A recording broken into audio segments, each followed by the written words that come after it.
When a billionaire collapses bleeding outside a broke mechanic's garage, the last thing Adrian Cole expects is to be asked to save her empire. But Veronica Hale isn't just fighting for her company. She's fighting for thousands of lives that depend on her next decision. What happens when two people from opposite worlds collide in a moment of desperation? When dignity meets power and one act of impossible courage changes everything? Stay with me until the end of this story. It's going to take you somewhere unexpected. And when you're done, hit that like button and comment what city you're watching from. I want to see how far this story travels. The morning Adrian Cole's life changed forever started the same way every morning had started for the past 3 years, with the metallic taste of fear in his mouth and the weight of impossible mathematics pressing against his chest. He stood in the cramped office of Cole's Auto Repair, staring at the stack of past due notices fanned across his desk like a poker hand he couldn't bluff his way out of. Electricity, water, the loan payment on the lift that kept breaking down, his daughter Emma's school tuition, already 2 months overdue. The numbers swam before his eyes, rearranging themselves into different configurations of failure. "Daddy?" Adrian turned to find Emma standing in the doorway, her backpack almost as big as she was, her dark hair still tangled from sleep. She was 7 years old and already too good at reading the tension in his shoulders. "Hey, sweetheart." He forced brightness into his voice, shoving the bills into a drawer. "Ready for school?" "You didn't eat breakfast again." It wasn't a question. Emma had developed an uncomfortable talent for noticing the things he tried to hide. The skipped meals, the lights he turned off to save electricity, the way he held his phone away from his ear when the creditors called. "I'll grab something later. Promise." The lie came easily now, smooth as the motor oil under his fingernails. "Come on, let's get you to the bus." They walked through their garage together, Emma's small hand tucked into his oil-stained one. The space that had once been his father's pride, 20 years of honest work and satisfied customers, now felt like a mausoleum of broken dreams. 3 empty bays, one ancient pickup truck he kept running through sheer stubbornness and spare parts scavenged from junkyards, tools his father had passed down, now worth more sold than used. "Mrs. Patterson says there's a field trip next month," Emma said as they reached the front entrance. "To the Science Museum. Costs $40. Adrian's stomach clenched. $40. The same price as 2 tanks of gas, or 3 days of groceries, or the difference between keeping the lights on and sitting in the dark. "We'll figure it out," he said, kneeling down to zip her jacket. "You want to go?" "Only if it's okay." Her eyes, dark like her mother's, carrying too much understanding for a child, searched his face. "We don't have to." "Emma." He cupped her cheek, feeling the familiar ache of inadequacy that never quite went away. "You're going on that field trip, I promise." She smiled then, genuine and bright, and Adrian felt something crack inside his chest. How many more promises could he make before she stopped believing them? The school bus rumbled to a stop at the corner. Adrian watched Emma climb aboard, her backpack bouncing, her hand waving through the window until the bus turned out of sight. Then he stood alone on the cracked pavement of his failing garage, surrounded by a neighborhood that had seen better decades, and let himself feel it, the crushing, suffocating weight of being one broken transmission away from complete collapse. The morning was already hot, the California sun burning through the smog that hung over this part of town like a permanent ceiling. Adrian had grown up here, back when the neighborhood still had enough hope to pretend it might improve. Now the optimism had worn thin as the paint on the buildings, revealing the rust underneath. He was walking back toward the garage when he heard the sound. A car engine. Not the tired wheeze of the vehicles that usually limped into his shop, but the smooth, powerful purr of something expensive. Something that didn't belong here. Adrian turned. The vehicle sliding down the street was a Mercedes S-Class, black as oil and probably worth more than his garage, his truck, and every tool he owned combined. It moved with the kind of predatory grace that spoke of German engineering and 6-figure price tags. He watched it, curious. Lost tourists, maybe, looking for the highway back to the parts of the city where cars like that made sense. But the Mercedes didn't pass by. It slowed, then stopped directly in front of Cole's Auto Repair. Adrian waited, wiping his hands on a rag that was already too dirty to clean anything. The car sat there, engine running, windows tinted dark enough to hide whoever was inside. Then the driver's door opened. The woman who emerged looked like she'd stepped out of a magazine spread on power and perfection. Tall, maybe 5'10", wearing a charcoal suit that probably cost more than Adrian made in 3 months. Her dark hair was pulled back in a style that was simultaneously severe and elegant. Diamond earrings caught the morning light.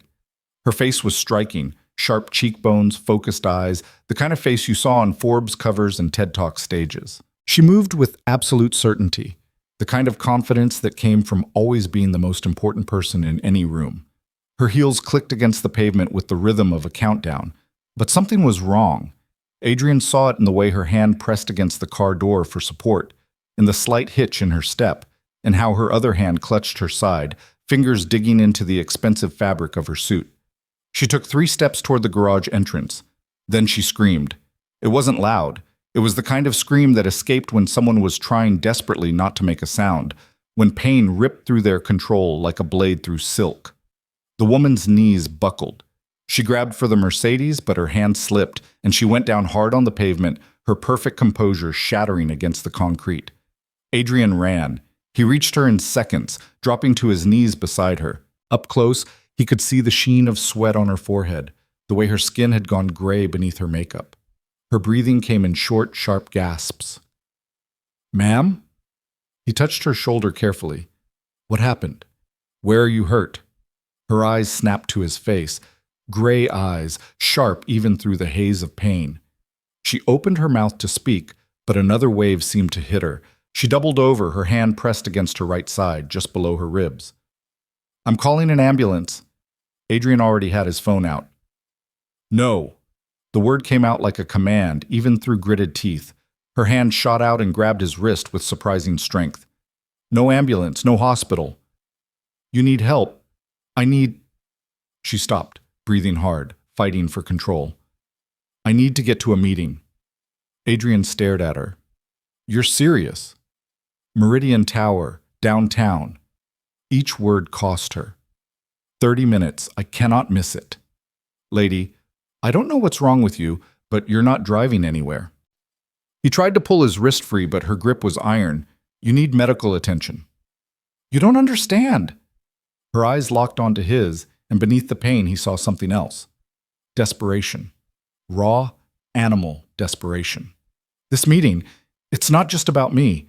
There are 7,000 people who depend on my company. If I don't show up, if I don't fight—" She broke off with another gasp of pain, her body curling inward.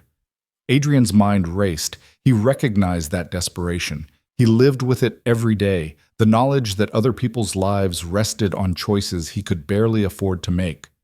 Emma's face flashed through his mind, the trust in her eyes when he'd promised her the field trip, the way she tried so hard not to be a burden.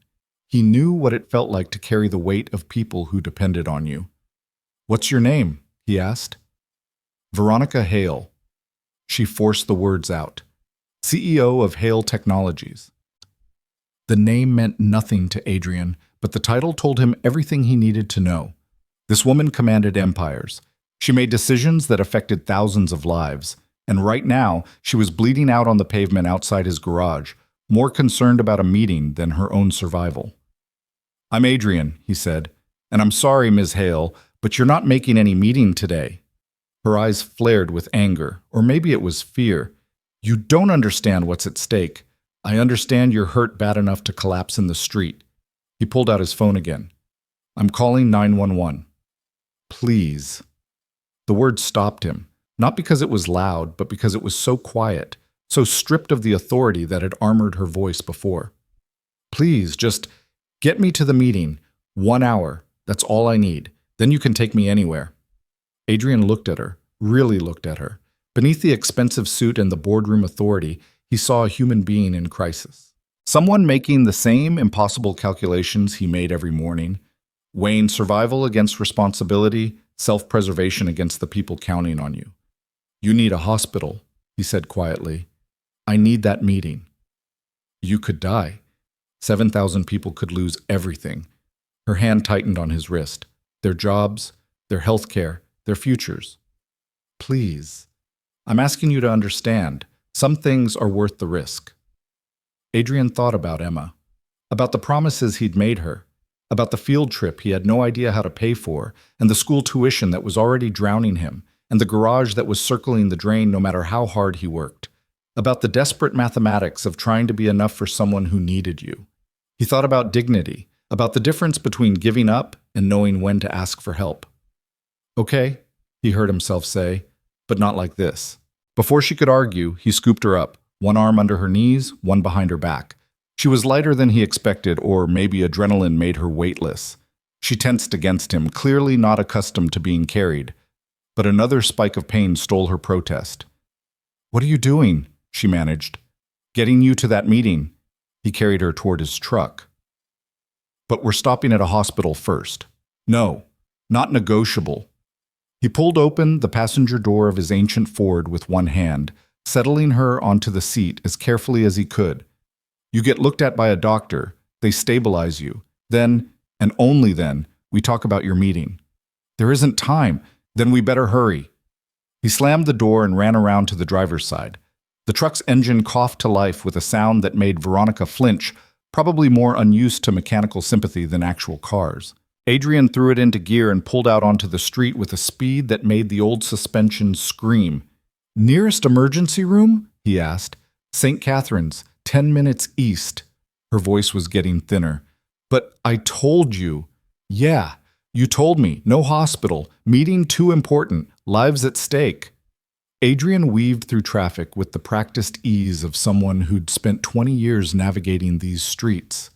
"I heard you. I'm ignoring you." "You can't just watch me." He glanced at her. Her face had gone from gray to white, sweat soaking through her collar. "What hurts, specifically?" "Right side and lower abdomen." She was breathing in careful, shallow pulls. "Sharp pain. Started this morning. Got worse." "When did it start getting bad?" "An hour ago. I thought—" She broke off with a hiss. "I thought I could manage it." "Yeah, you look like you're managing great." Adrian ran a red light, earning a horn blast from a delivery truck. "You always this stubborn about your own health? You always this stubborn about listening to clients?" Despite everything, Adrian almost smiled. "You're not a client. Clients bring me cars to fix. You brought yourself." "I didn't bring myself anywhere. I collapsed on your property." Semantics. They fell into silence, broken only by the truck's struggling engine and Veronica's increasingly labored breathing. Adrian pushed the accelerator harder, coaxing speed from a vehicle that had given up on speed years ago. "Why are you helping me?" Veronica asked suddenly. Her eyes were closed, her head tilted back against the seat. "You don't know me. I could be anyone." "You could be," Adrian agreed.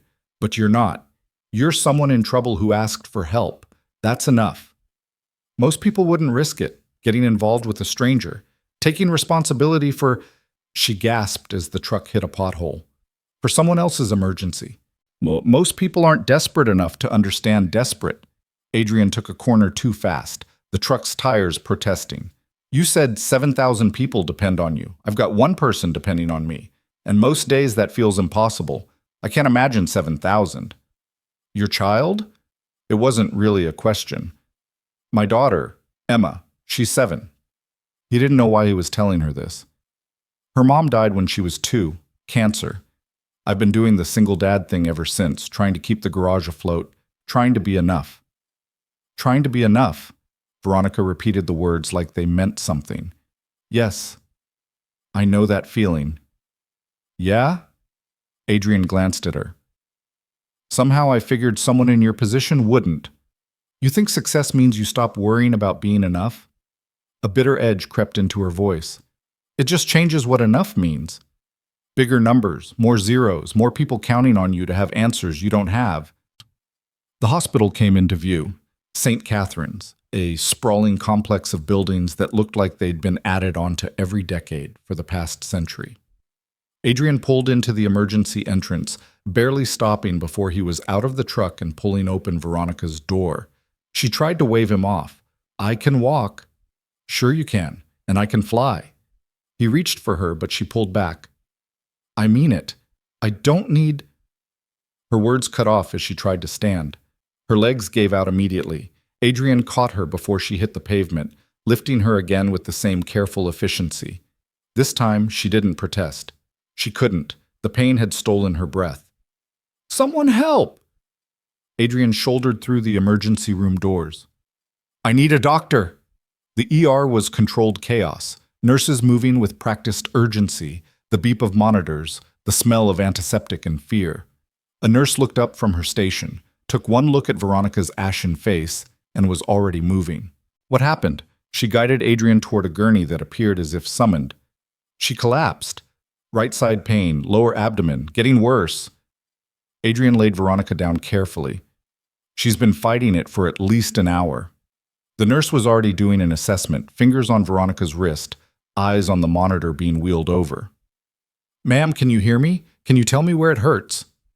"Right side." Veronica's voice was barely there. "Need to, meeting, can't miss. We need to get her in exam 3, now." The nurse looked at Adrian. "You family?" "No, I found her. She needed help." "Wait outside. We'll come get you when we know something." They were already moving, the gurney rolling away with Veronica on it, her hand suddenly reaching back toward Adrian with something that looked like panic. "The meeting," she gasped. "Adrian, the meeting." Then she was gone, swallowed by the controlled urgency of the emergency room, and Adrian was left standing alone in the waiting area with oil-stained hands and no idea why he'd just done what he did. He found a chair that had seen better years and collapsed into it, suddenly aware of his racing heart, his shaking hands. The adrenaline was wearing off, leaving exhaustion in its wake. What had he just done? Picked up a complete stranger, rushed her to the hospital, gotten involved in a situation that had nothing to do with him. Emma's face flashed through his mind. What would have happened if he'd been hurt? If something had gone wrong? She only had him. He couldn't afford to be reckless. But as he sat there, surrounded by the quiet desperation of the ER waiting room, he couldn't bring himself to regret it. 20 minutes passed. 30. Adrian was starting to wonder if they'd forgotten about him when a doctor emerged. Young, tired-looking, with the kind of face that had seen too many long nights. "You came in with Veronica Hale?" Adrian stood. "Yes. How is she?" "Her appendix ruptured. We're prepping her for emergency surgery right now." The doctor's expression was grave. "If you hadn't brought her in when you did, if she'd tried to push through another hour, we'd be having a very different conversation." The words hit Adrian like a physical blow. She would have died. That desperate woman with her impossible meeting and her 7,000 employees would have died trying to be enough for all of them. "Can I see her? Before the surgery?" The doctor hesitated. "She's been asking for you. Something about a meeting. She's pretty insistent, even sedated." A slight smile. "Must be one hell of a meeting. Can you give us 5 minutes?" 5, then she needs to go in." They led him through the maze of the ER to a curtained area where Veronica lay on a bed, an IV in her arm, monitors beeping softly. She looked smaller somehow, stripped of her armor of expensive clothes and authority. They'd put her in a hospital gown. Her makeup was smudged, but her eyes were sharp when they found his. "They told you," she said. "Yeah." "Then you know I don't have time for surgery." She tried to sit up, but the movement made her gasp. "I need to get to that meeting. You need to stay alive." Adrian pulled a chair close to the bed. "Ms. Hale." "Veronica. Veronica. Your appendix ruptured. You understand what that means? You were dying. You would have died." "I still might if I don't get to Meridian Tower." Her hand shot out and grabbed his. "Adrian, please. You have to understand. My board of directors is meeting right now to vote on whether to sell my company to a hostile buyer. If I'm not there to fight them, they'll vote yes. 7,000 people will lose their jobs. Everything I've built, everything my father built, gone. You can't go anywhere. You're about to go into surgery. Then you have to go for me." The words hung in the air between them, so absurd that Adrian almost laughed. "I'm sorry, what?" "You have to go to the meeting." Veronica's fingers tightened on his. "Tell them I'm in surgery. Tell them I need 24 hours. Just buy me one day to recover enough to fight this properly." "I'm a mechanic. I can't just walk into a boardroom full of executives." You're a man who just saved my life because you understood what it meant to be responsible for people who depend on you." Her eyes burned into his. "That makes you more qualified than half the people in that room. They'll never listen to me. They'll listen if you speak the truth." Veronica's voice was getting weaker, the sedatives pulling her under. "Just tell them what happened. Tell them I refused to quit even when my body was failing. Tell them—" She stopped, fighting to focus. "Tell them if they vote to sell today, they're not just betraying me. They're betraying every person who depends on this company." "Veronica, please." The word was barely a whisper now. "I'm asking you to do something impossible. I know that. But you understand impossible. You live it every day with your daughter. Sometimes all we can do is ask someone else to be brave when we can't be." Adrian looked at her, this stranger who'd collapsed into his life an hour ago, who was now asking him to step into a world he had no business entering. Every instinct told him to refuse, to stay in his lane, to remember that he was barely holding his own life together, much less qualified to rescue someone else's empire. But he thought about Emma's face when she asked about the field trip, about the way she tried so hard not to need things, about the promises he made her, and the desperate hope that somehow, impossibly, he could keep them. He thought about Veronica saying trying to be enough, like it was a prayer they both knew by heart. "Where's the meeting?" he asked. Relief crashed across Veronica's face like a wave. "Meridian Tower, 52nd floor, conference room B. The board secretary's name is Margaret Chen. Tell her who you are. Tell her I sent you." "What do I say? How do I—" "The truth. Just tell them the truth." Her eyes were closing now, the sedatives winning. "My briefcase, in the Mercedes, building access card, meeting notes, everything you need." "I don't know if I can—" "You can." She squeezed his hand one more time, her strength fading. "You already did the hard part. You chose to care about a stranger. Everything else is just details." Then the doctor was there, and nurses, and they were wheeling Veronica away toward the operating room.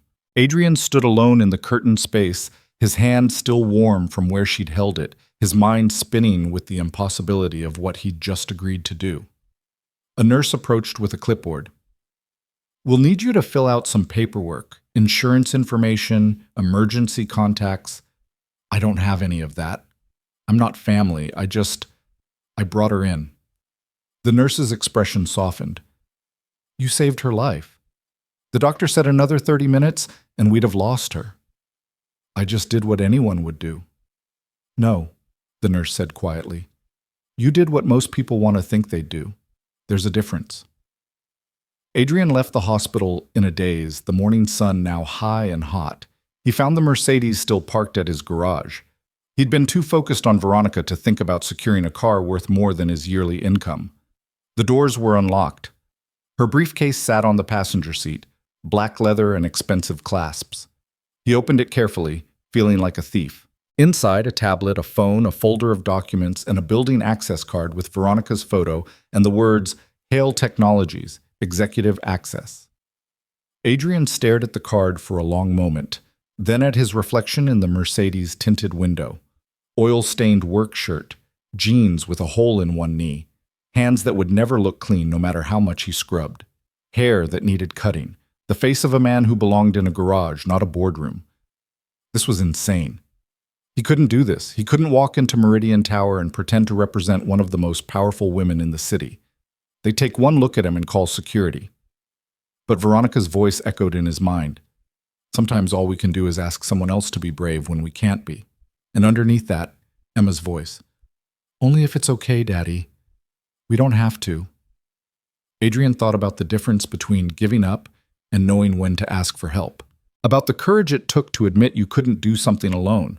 About the responsibility that came with being someone's only hope. He climbed into the Mercedes. The engine purred to life with a smoothness that made his truck sound like a dying animal. The leather seats adjusted automatically. The dashboard lit up with more technology than his entire garage possessed. Meridian Tower, 52nd floor. Conference room B.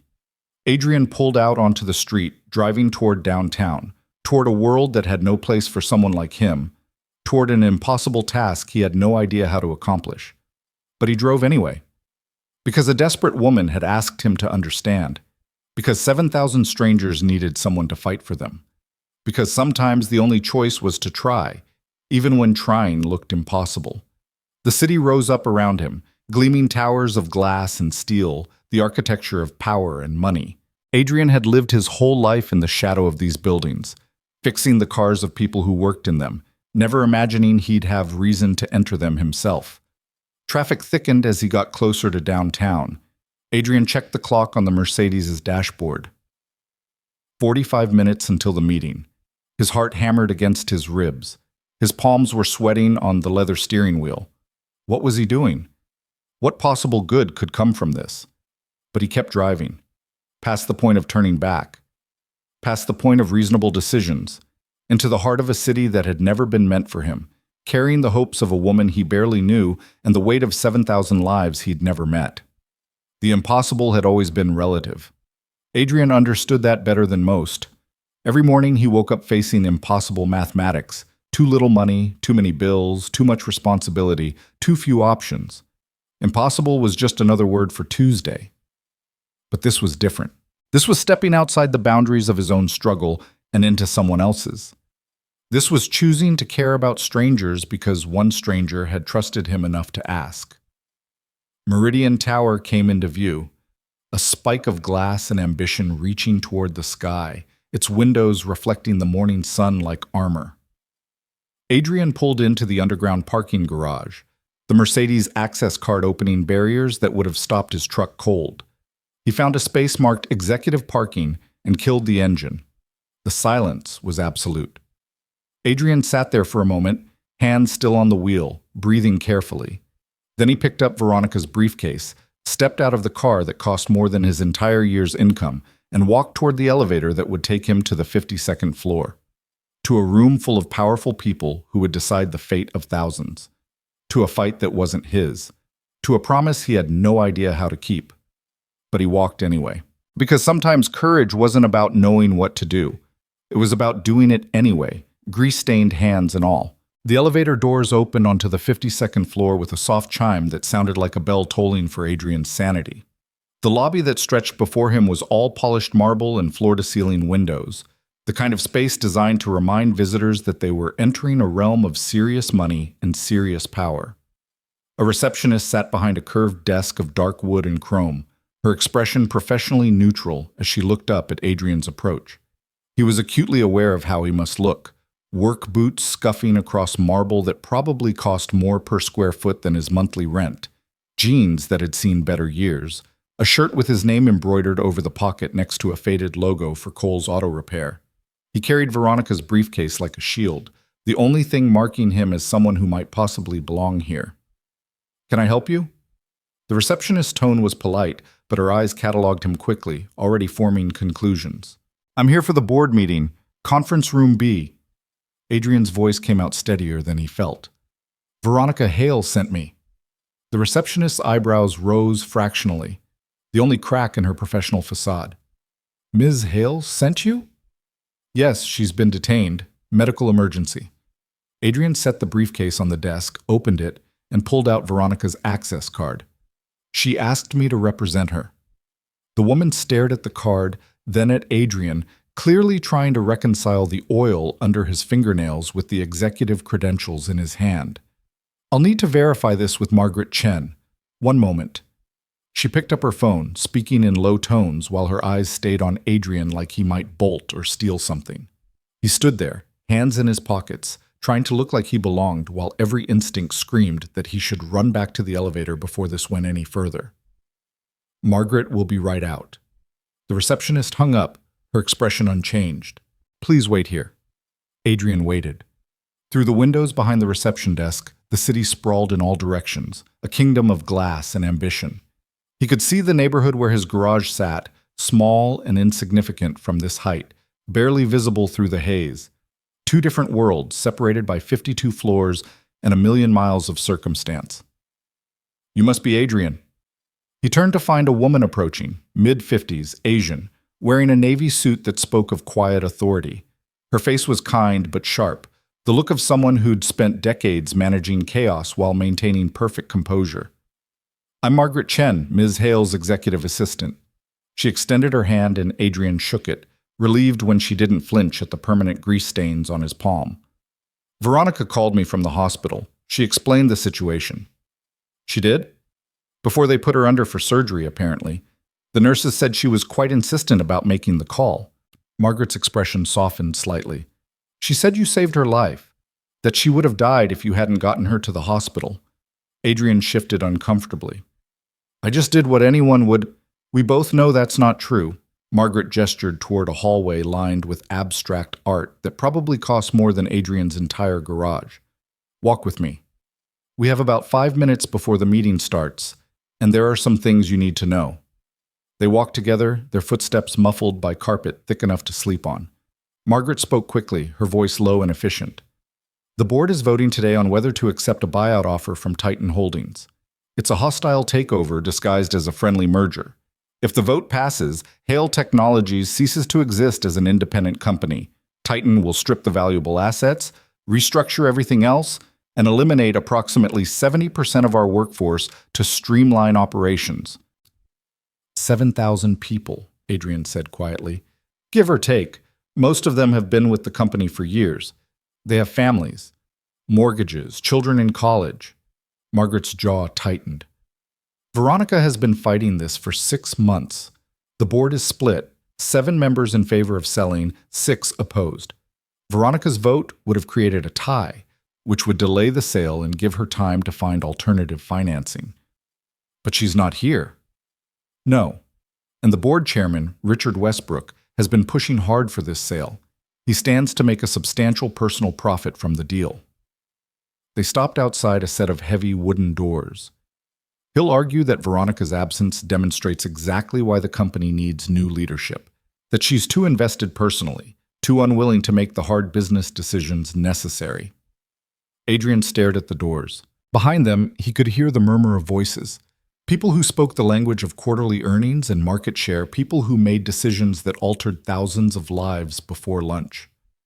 I don't belong in there, he said. No, Margaret agreed. You don't. But neither did Veronica 30 years ago. She was 23 years old, fresh out of college, when her father died and left her a struggling tech company that everyone said she should sell.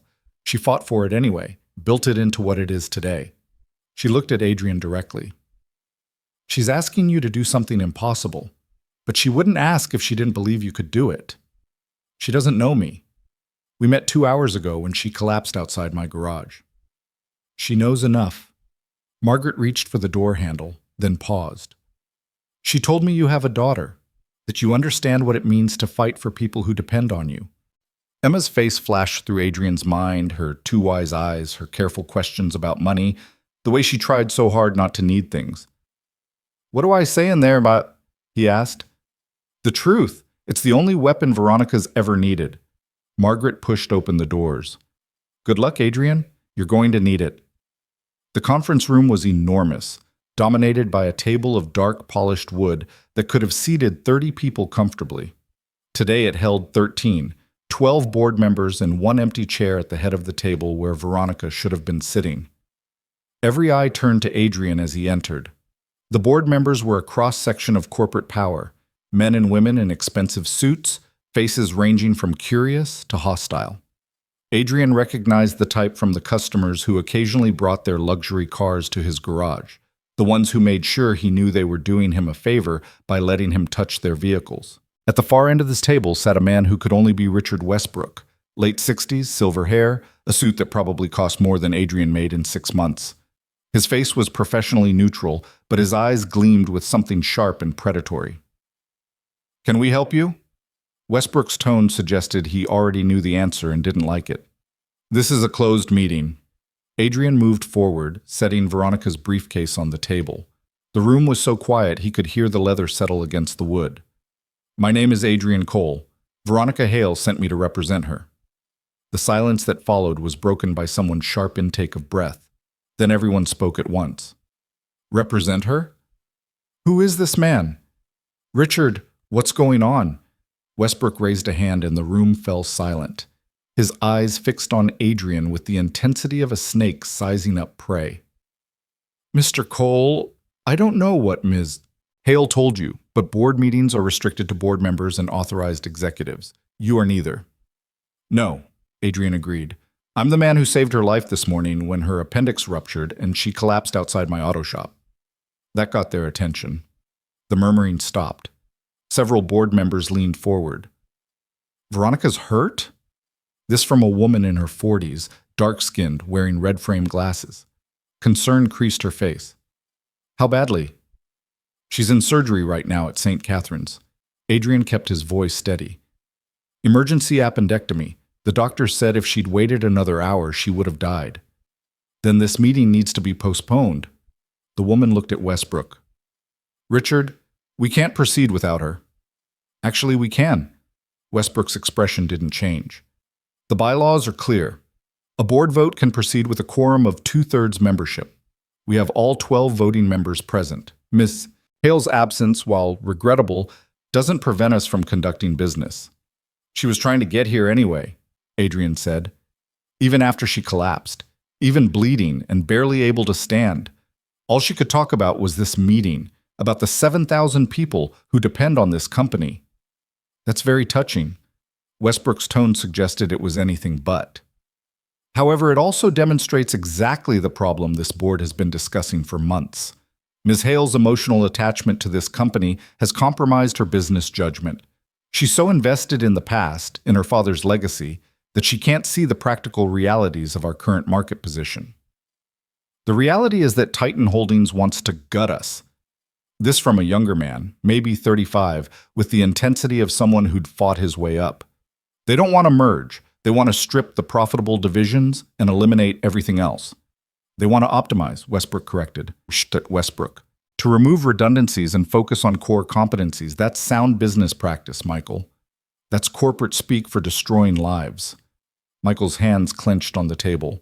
My department alone would lose 43 people. People with families. People who've given years to this company. And in return, the shareholders, including everyone at this table, would receive a premium of 42% over current market value. Westbrook's voice was smooth, reasonable. We have a fiduciary duty to those shareholders.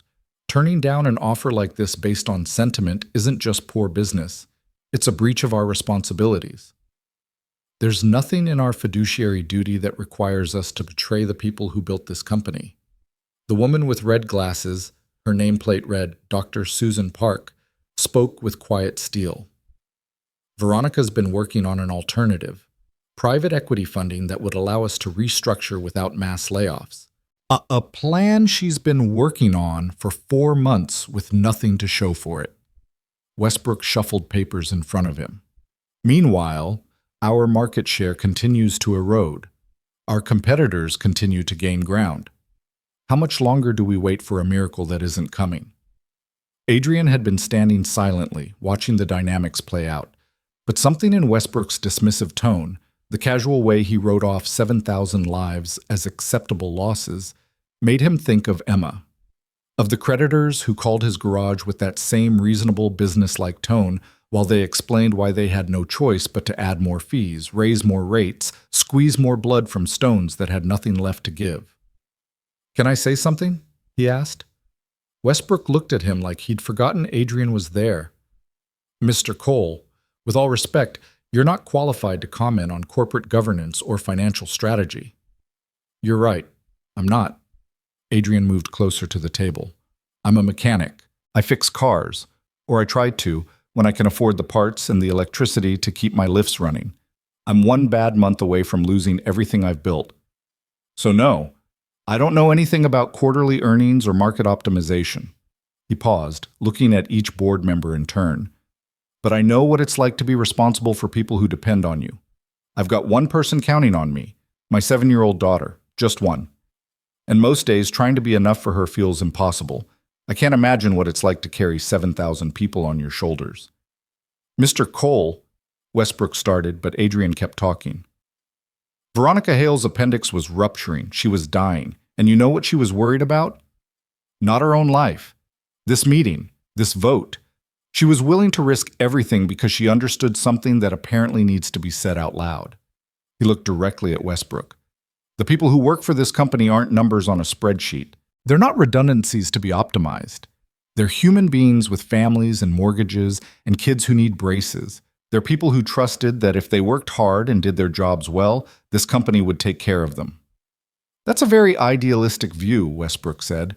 But business doesn't run on idealism. It runs on profit and loss, on competitive advantage, on making hard choices that aren't always popular but are necessary for survival. Is that what you're doing? Making a necessary choice for survival? Adrian pulled out the folder from Veronica's briefcase, opened it. Inside were financial reports, projections, analysis he didn't fully understand but had skimmed in the elevator. Because from what I'm reading here, Hale Technologies is profitable. Not hugely profitable, but solid, sustainable. The only people who need this sale are the ones who'll get rich from it. Westbrook's expression hardened. You've been here 5 minutes, and you think you understand the complexities of... I understand that Veronica almost died trying to fight for people she feels responsible for. Adrian's voice rose slightly. I understand that she trusted me, a complete stranger, to come here and ask you for one thing. 24 hours. Just give her 1 day to recover enough to present her alternative plan herself. If you vote today, you're not making a business decision. You're taking advantage of the fact that the one person who won't stop fighting is unconscious on an operating table. The room erupted. 3 board members started talking at once. Dr. Park was nodding. Michael was leaning forward with something like hope on his face. But others looked uncomfortable, uncertain. Westbrook's supporters were already shaking their heads. This is ridiculous, one of them said, a man whose nameplate read Gerald French. We can't delay a major corporate decision because of one person's medical emergency. That's not how governance works. Actually, it is. Dr. Park pulled out her own folder. I've been reviewing the bylaws. Any board member can request a postponement for medical reasons. The absent member gets 48 hours to recover and participate, unless the delay would cause demonstrable harm to the company. Veronica isn't here to request the postponement, Westbrook countered. No, but her representative is. Dr. Park looked at Adrian. I motion that we postpone this vote for 48 hours to allow Ms. Hale to recover and present her alternative financing plan. Seconded. Michael's hand shot up. This is highly irregular, Westbrook said, but there was an edge in his voice now. The control was slipping. So is voting on a decision this significant when our CEO is in emergency surgery? Dr. Park's tone was steel wrapped in silk. Unless you'd like to explain to the press why we couldn't wait 1 day for a woman who was literally dying to save this company? Adrian watched the calculation happen on Westbrook's face. The weighing of optics against objectives. The recognition that pushing too hard right now would make him look callous. Fine. Westbrook's voice was clipped. We'll take a vote on the postponement. All in favor? 7 hands went up, including, Adrian noted, 2 people who'd been arguing for the sale moments before. Public opinion was a powerful thing. Motion carries. Westbrook looked at Adrian with thinly veiled hostility. You have your 48 hours, Mr. Cole, but understand that when we reconvene, we'll need more than sentiment and sob stories. We'll need concrete numbers, solid financing, a viable path forward. If Ms. Hale can't provide that, this vote will proceed. She'll provide it. Adrian said it with more confidence than he felt. Thank you for your time. He gathered the briefcase and walked toward the door, feeling the weight of 13 pairs of eyes on his back. His hands were shaking. His heart was trying to break through his ribs. He'd just walked into a room full of powerful strangers and asked them to bet on a woman they had good business reasons to doubt. And somehow, impossibly, they'd said yes. Margaret was waiting outside the conference room, her expression unreadable. How did it go? They postponed the vote. 48 hours. Adrian exhaled, suddenly aware he'd been holding his breath. But they want numbers, a real plan. Westbrook made that very clear. Veronica has been working on that for months. The pieces are there. She just needs time to put them together. Margaret's professional mask cracked slightly, revealing relief underneath. You did well in there, Adrian. I mostly just told them the truth and hoped they'd care. That's more than most people would have done. She glanced at her watch. I need to get back to the hospital, check on Veronica's condition. Will you come? Adrian thought about his garage, sitting empty and unlocked since this morning, about the work he was supposed to be doing, the bills that wouldn't wait for dramatic boardroom rescues, about Emma, who'd be getting out of school in a few hours and expecting him to pick her up. I can't. I need to get back to my daughter. He handed Margaret the briefcase. But tell Veronica, tell her I did what she asked, and that I hope she fights like hell when she wakes up. I will. Margaret took the briefcase, then surprised him by pulling a business card from her pocket. My personal number, in case you need anything, or in case… She paused. In case you just need someone who understands what you did today. Adrian took the card, tucked it into his pocket. Then he walked back to the elevator, back down 52 floors to ground level, back to the Mercedes that still sat in the executive parking garage like evidence of a life that wasn't his. The drive back to his neighborhood felt like crossing between dimensions. The gleaming towers gave way to older buildings, pawn shops, chain restaurants. The Mercedes turned heads on these streets. People stared, wondering what someone in a car like that was doing in a place like this. Adrian pulled up to his garage and sat there for a moment, engine running, trying to process what had just happened. A few hours ago, he'd been drowning in past due notices. Now he'd just convinced a corporate board to postpone a multi-million-dollar decision based on nothing but truth and desperate hope. His phone rang. Unknown number. Adrian answered cautiously. Mr. Cole? A woman's voice, professional and crisp. This is Lisa Brennan from Titan Holdings. I understand you made quite an impression at the Hale Technologies board meeting this morning. Adrian's stomach dropped. How did you… We have friends on the board. They keep us informed. Her tone was pleasant, conversational. I wanted to reach out personally. It seems you've become unexpectedly influential in this situation. I just asked them to wait for Veronica to recover. Yes, very noble, also very naive. Papers rustled in the background. Mr. Cole? I've done some research on you in the last hour. Cole's Auto Repair, struggling, behind on commercial rent, utilities, equipment loans. You're one bad month from bankruptcy. The words hit like punches. Adrian's hand tightened on the phone. What do you want? To help you understand the reality of your situation. Veronica Hale is fighting a losing battle. Her company is bleeding market share. Her financing plan is built on hope and promises. When this sale goes through, and it will go through, those 7,000 employees will lose their jobs anyway. The only question is whether the board members and shareholders get compensated fairly for their losses. That's not… Let me finish.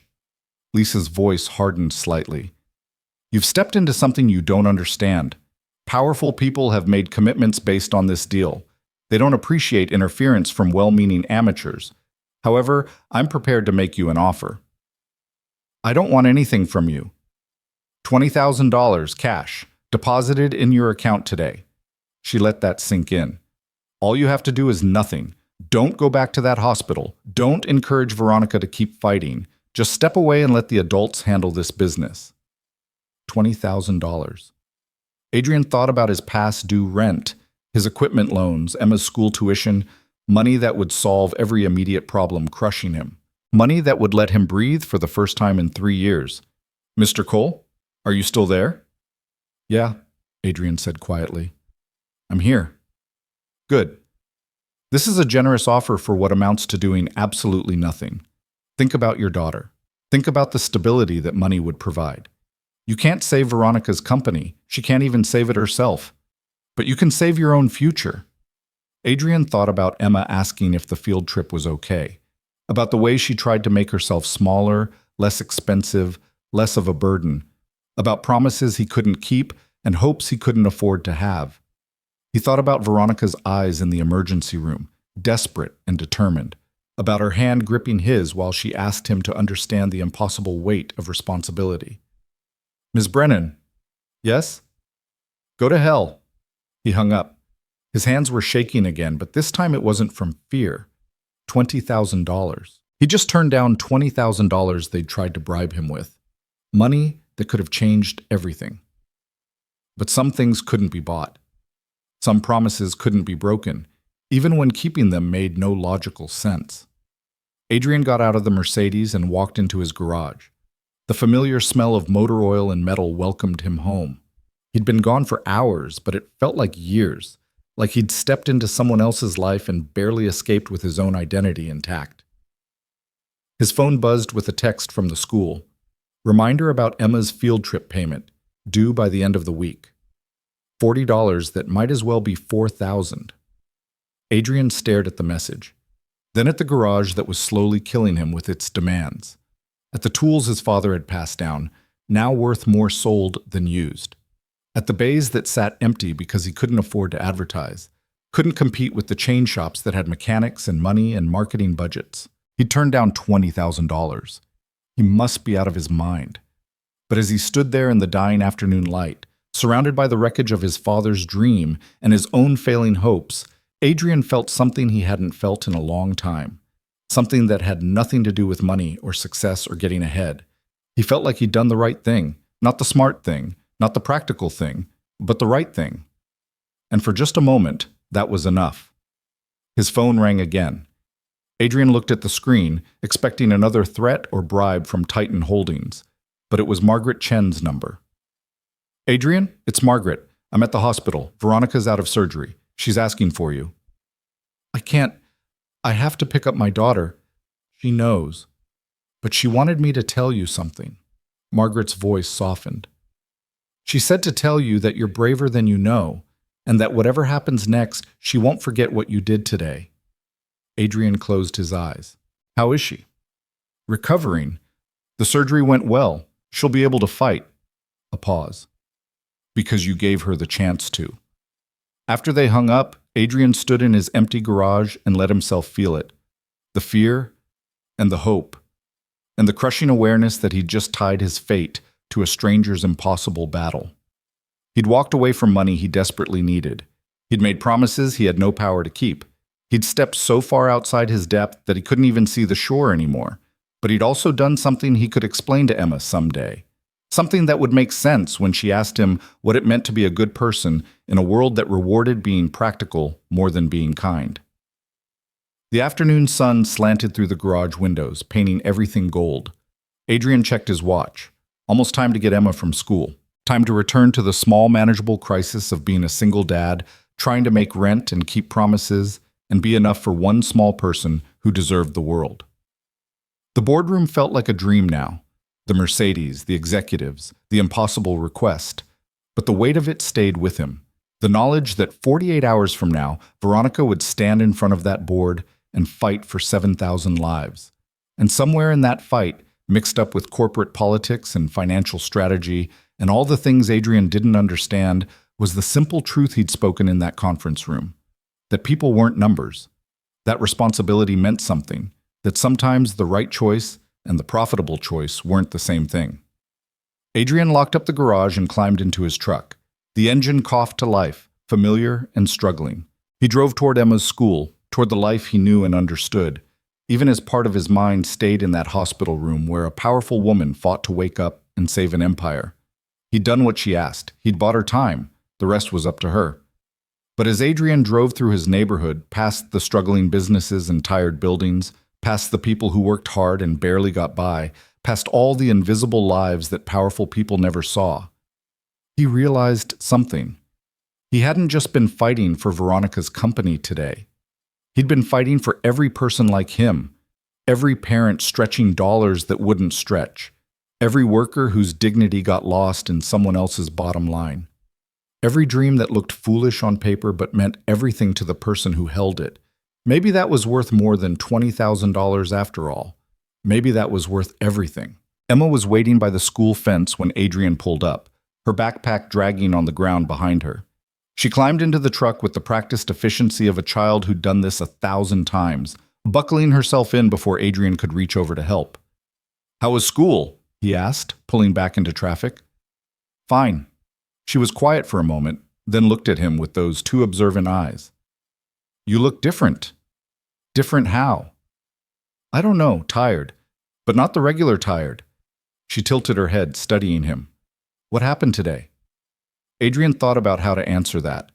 How did you explain to a 7-year-old that you'd saved a stranger's life, walked into a corporate boardroom, turned down enough money to solve all your problems, and somehow ended up responsible for the fate of 7,000 people you'd never meet? I helped someone, he said finally. Someone who needed help really badly. Like when you fixed Mr. Peterson's car for free because he couldn't afford to pay? Sort of like that, but bigger. Emma nodded, accepting this. She'd learned early that her father was the kind of person who helped people, even when helping made their own situation harder. Adrian wasn't sure if he'd taught her that, or if she'd just absorbed it by watching him struggle. They drove through the neighborhood in comfortable silence. Adrian's mind kept drifting back to that conference room, to Veronica lying in a hospital bed, to the 48 hours ticking away like a countdown. Tomorrow, the board would reconvene. Tomorrow, Veronica would have to present a plan solid enough to convince people who'd already decided selling was easier than fighting. Tomorrow, everything Adrian had said in that boardroom would either matter or turn out to be empty words from a man who had no business speaking them. "Daddy?" Emma's voice pulled him back. "Can we have spaghetti for dinner?" "Yeah, sweetheart. Spaghetti sounds good." At home, a small apartment above a Vietnamese restaurant that smelled perpetually of lemongrass and fish sauce, Adrian made dinner while Emma did homework at the kitchen table. The routine was comforting in its ordinariness. Boil water. Brown some ground beef they couldn't really afford. Pour sauce from a jar. Grate cheese that Emma loved even though it cost extra. His phone sat on the counter, silent. No calls from Margaret, no updates from the hospital, no threats from Titan Holdings, though Adrian suspected they weren't done with him yet. He'd embarrassed them today, disrupted their carefully planned takeover. People like that didn't forget. "Daddy, what's 7 times 8? 56. How do you know so fast?" "Practice. When you work on cars, you do a lot of math in your head. Measurements, costs, time estimates." Adrian drained the pasta, the steam rising around him. "Math is everywhere once you start looking for it. Is it in spaghetti?" He smiled despite everything. "Sure. 1 box of pasta, 1 jar of sauce, 2 people to feed. That's a ratio. That's math." They ate together at the small table, Emma chattering about school and her friend Mia who'd brought cupcakes for her birthday and the science project they were supposed to start thinking about. Adrian listened and responded and tried not to think about the bills in his desk drawer or the fact that he'd turned down $20,000 today. After dinner, after Emma's bath and the nightly negotiation about bedtime, Adrian sat on the edge of her bed while she burrowed under her blankets. "Tell me about Mom," she said. It was a request that came every few weeks, usually when Emma sensed something was wrong, when she needed the comfort of a story she'd heard 100 times. "Your mom was the bravest person I ever met," Adrian began, the words familiar as prayer. "When the doctors told her she was sick, she didn't cry or get angry. She just asked what she needed to do to have more time with you." "And she fought," Emma prompted. "She fought so hard. Every treatment, every doctor's visit, every bad day, she kept fighting because she loved you more than anything in the world. Do you think she'd be proud of me?" The question cracked something in Adrian's chest. Baby, she'd be so proud she'd probably annoy everyone by talking about you constantly. She'd have pictures of you on her phone and in her wallet and probably tattooed somewhere. Emma giggled at that. "Moms don't get tattoos." "Your mom might have. She was full of surprises." Adrian tucked the blanket around her shoulders. "She'd be proud of how kind you are, how you notice when people are struggling and try to help them. That's a gift, Emma. Not everyone has that." "I got it from you." "You got it from both of us." He kissed her forehead. "Now sleep. School tomorrow." "Love you, Daddy." "Love you more than the whole world, sweetheart." He left her door cracked open, the hallway light spilling across her floor the way she liked it. Then he went to the living room and finally let himself collapse onto the couch that sagged in the middle and had springs that poked through if you sat wrong. His phone buzzed, a text from Margaret Chen. Veronica awakened stable, asking about the board meeting, told her about the postponement. She wants to speak with you tomorrow if possible. Adrian stared at the message. Tomorrow he had 3 jobs scheduled, oil changes and a transmission service he'd been putting off for a week. Work he needed desperately. Money he couldn't afford to lose. But Veronica Hale had asked him to do something impossible once already, and somehow he'd managed it. Maybe impossible was becoming his specialty. He texted back, "What time?" The response came quickly. Morning, 9 a.m., I can pick you up. Adrian thought about the jobs he'd have to reschedule, the customers he'd have to disappoint. Then he thought about Veronica bleeding on his pavement, her hand gripping his, asking him to understand. 9 a.m. works. I'll meet you at St. Catherine's. He set the phone down and sat in the quiet apartment, listening to the sounds of the city outside. Traffic, distant sirens, the murmur of the restaurant below preparing for the dinner rush. This was his world. Small and struggling and barely holding together. What was he doing getting mixed up in corporate battles and hospital visits and fights that had nothing to do with him? But even as he asked the question, Adrian knew the answer. It had everything to do with him. Because Veronica's fight wasn't really about corporate strategy or quarterly earnings. It was about the same thing Adrian fought for every single day, the desperate arithmetic of trying to be enough for the people who depended on you. He understood that math better than anyone. The next morning, Adrian dropped Emma at school and drove to St. Catherine's with his stomach in knots. He'd worn his least stained work shirt and his newest jeans, which wasn't saying much. But hospitals didn't care about dress codes the way boardrooms did. Margaret was waiting in the lobby, looking tired but composed in a different navy suit. She led him through the maze of corridors to the recovery wing, where rooms were quieter and smelled less like fear and antiseptic. She's doing remarkably well considering, Margaret said as they walked. The doctors are amazed she was upright at all yesterday, let alone trying to drive to a meeting. The pain should have been incapacitating. She's stubborn. That's one word for it. Margaret stopped outside a door marked 407. She's also grateful and determined to make the most of the time you bought her. Adrian knocked softly, then pushed open the door. Veronica sat propped up in bed, still pale but alert, her hair down around her shoulders instead of pulled back in that severe style. Without the armor of her suit and makeup, she looked younger, more vulnerable. An IV ran to her hand, monitors beeped softly, but her eyes were sharp when they found Adrian. "You came," she said. "You asked." Adrian moved into the room, suddenly awkward. "How are you feeling?" "Like someone cut me open and rearranged my organs," which, technically, they did. She gestured to a chair beside the bed. "Sit, please. I spent half the night wanting to thank you properly and not being coherent enough to form sentences." Adrian sat. "You don't need to thank me. I just did what anyone would do. Yes, Margaret told me that's your standard response." Veronica's expression softened.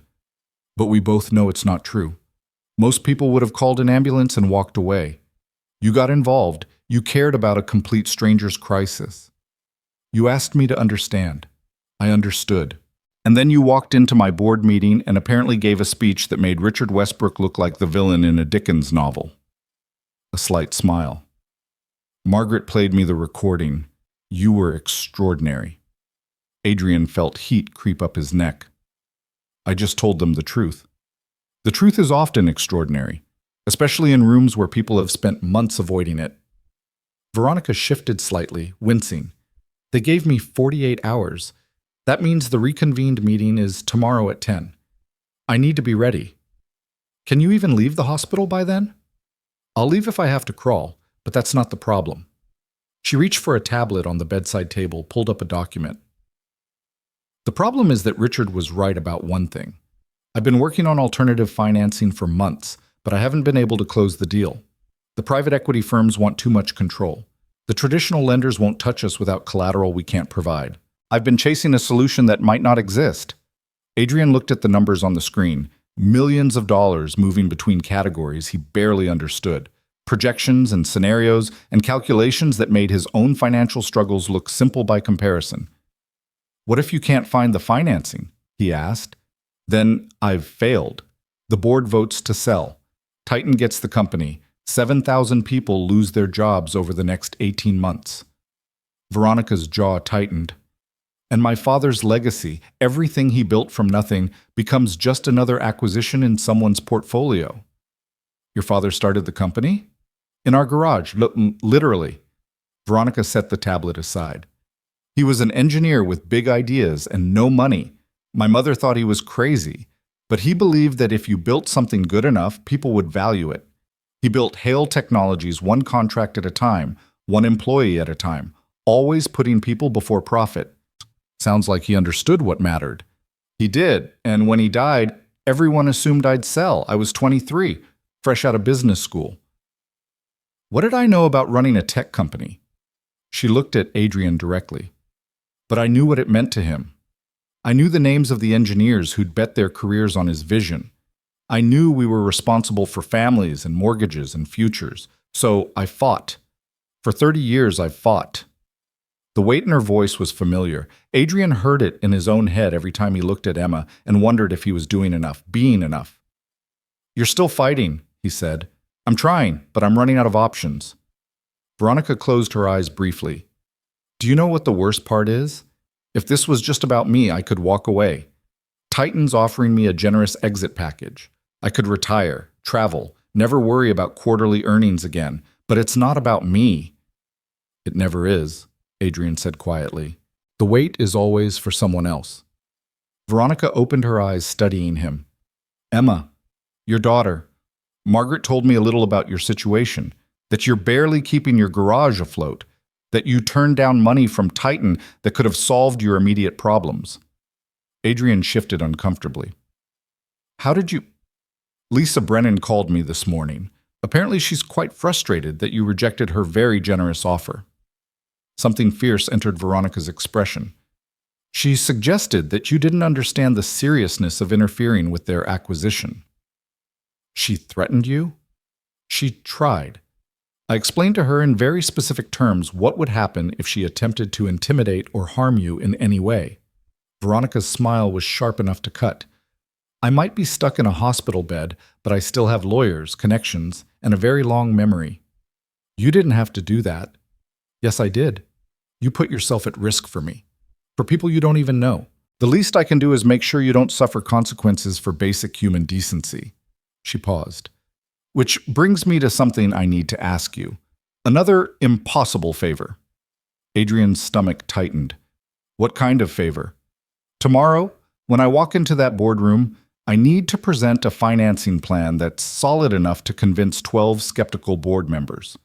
I've been working the numbers all night, well, between morphine doses. And I think I can structure something that works, but it requires one component I don't have." "What component?" "A partner. Someone who represents the kind of values this company was built on. Someone who can speak to what it means to fight for people instead of just profit."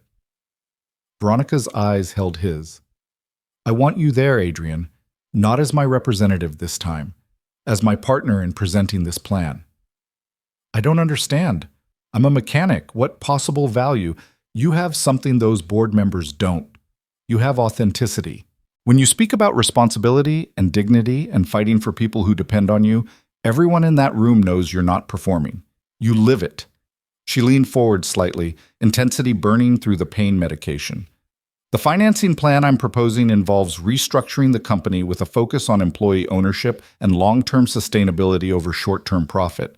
It's not the kind of plan that impresses investors who just want quarterly returns, but it's the kind of plan that might resonate with board members who still remember why they joined this company in the first place." "And you think I can help with that?" "I think you already did. Yesterday, you walked into a room full of cynical executives and reminded them that people matter. The choices have consequences beyond spreadsheets. If you're standing beside me tomorrow, telling them why this matters, not from a CEO's perspective, but from yours, it might tip the balance." Adrian thought about his garage sitting empty while he played corporate consultant, about the jobs he'd have to reschedule, the income he'd lose, about Emma and the field trip payment due Friday, and the rent that was already 2 weeks late. "I can't afford to do this," he said honestly. "Every hour I'm not working is money I don't have. I'm already drowning, Veronica. I can't take on more water." "I know, which is why I'm not asking you to do this for free." She pulled a folder from the bedside table, opened it. "I've had Margaret draw up a consulting contract. You'd be paid for your time tomorrow, $5,000 for attending the meeting and speaking on behalf of the financing plan." Adrian stared at her. $5,000? It's standard consulting rate for someone providing strategic input at the executive level, maybe even low. Veronica's expression was serious. "This isn't charity, Adrian. This is compensation for valuable expertise. You understand things about dignity and work, and fighting for what matters that are worth far more than most MBA programs teach. $5,000. Adrian's mind spun through the arithmetic. Rent, utilities, Emma's field trip, groceries, maybe even enough left over to fix the broken lift in Bay 2. Why? He asked. Why does any of this matter to you? You could take Titan's offer and walk away. You don't owe these employees anything. Don't I? Veronica's voice went quiet. My father hired most of their parents. I promoted them, celebrated their weddings, sent flowers when their children were born. I know their names, Adrian. Not all 7,000, I'm not superhuman, but enough of them that when I think about selling, I see faces. Real people whose lives would be upended because I couldn't find a way to keep fighting. She paused, looking down at her hands. My father used to say that a company isn't a thing, it's a promise. A promise that if you show up and do good work, we'll take care of you. That your effort matters, your contribution has value. Her eyes met Adrian's again. I refuse to be the one who breaks that promise, even if it costs me everything. Adrian understood that. He understood it so completely it hurt, because that was the same promise he made to Emma every morning when he kissed her goodbye. That he'd keep fighting, that he'd find a way, that her trust in him meant something. Okay, he said. I'll be there. Relief washed across Veronica's face. Thank you. Margaret will send you the contract and the details of the financing plan. I'll need you at Meridian Tower by 9:30 tomorrow. We'll go over everything before the meeting. And if they still vote to sell, if this doesn't work, then at least we fought with everything we had. Sometimes that's all you can do. Veronica extended her hand. Adrian took it, feeling the same grip that had held his wrist when she was dying on the pavement. Sometimes fighting is enough, even when winning isn't guaranteed. They talked for another hour, Veronica explaining the basics of the financing plan, Adrian asking questions about things he didn't understand, both of them dancing around the reality that tomorrow would determine the fate of an empire and Adrian would somehow be standing at the center of it. When he finally left the hospital, the sun was high and hot. Adrian sat in his truck in the parking lot, staring at the contract Margaret had emailed him. $5,000 for one meeting, more money than he'd made in the last 2 months combined. His phone rang, unknown number again. Adrian answered warily. Mr. Cole, this is Richard Westbrook. Adrian's grip tightened on the phone. Mr. Westbrook, how did you get this number? That's not important. What's important is that we have a conversation before tomorrow's meeting. Westbrook's voice was smooth, reasonable. I understand Veronica has asked you to attend. I'm calling to suggest that might not be in your best interest. Is that a threat? It's friendly advice. You impressed a lot of people yesterday with your sincerity. But sincerity doesn't change economic reality. Hale Technologies is a failing company in a competitive market. The Titan offer is generous. It's the smart choice for everyone involved. Except the 7,000 people who'll lose their jobs. They'll find other positions. That's how the market works. Creative destruction. Old companies make way for new innovation. Westbrook paused. But that's not really your concern, is it? Your concern is your daughter, your failing garage, your crushing debt. Adrian's blood went cold. You've been looking into me. Due diligence, you've inserted yourself into a significant business transaction. It's natural that we'd want to know who we're dealing with. Papers rustled in the background. You're 2 months behind on your commercial lease, 3 months behind on equipment loans. Your bank account is overdrawn. You're one major expense away from complete financial collapse. What's your point? My point is that you're trying to save someone else's company when you can't even save your own business. That's admirable in a quixotic sort of way, but it's also foolish. Westbrook's tone hardened slightly.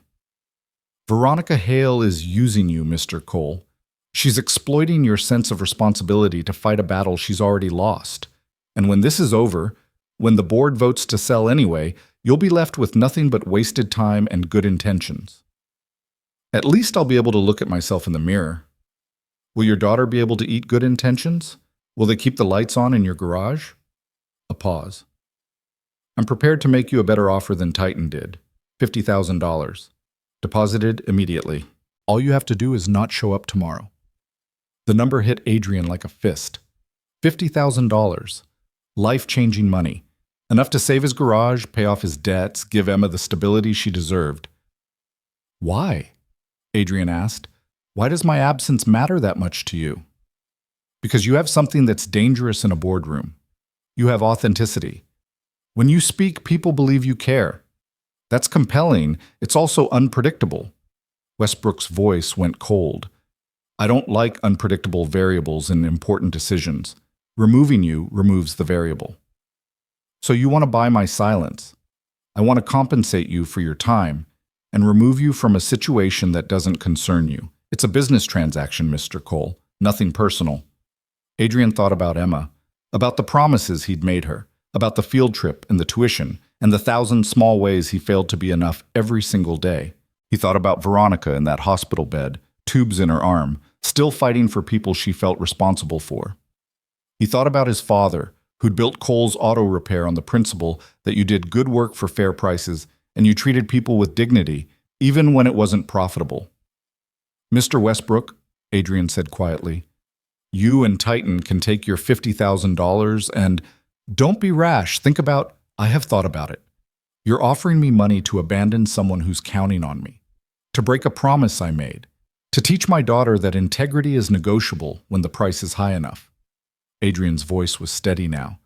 I'd rather go bankrupt with my dignity intact than get rich betraying someone's trust. You're making a mistake. Maybe, but it's my mistake to make. Adrian hung up before Westbrook could respond. His hands were shaking. He'd just turned down $50,000. $50,000 that could have saved everything. Money that would have made Emma's life so much easier. But as Adrian sat there in his truck, staring at nothing, he didn't feel regret. He felt something cleaner than that, something that had been missing from his life for a long time.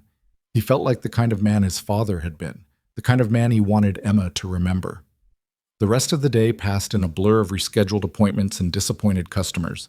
Adrian explained that he had an important meeting tomorrow, couldn't be helped, deeply sorry for the inconvenience. Most people understood. A few didn't.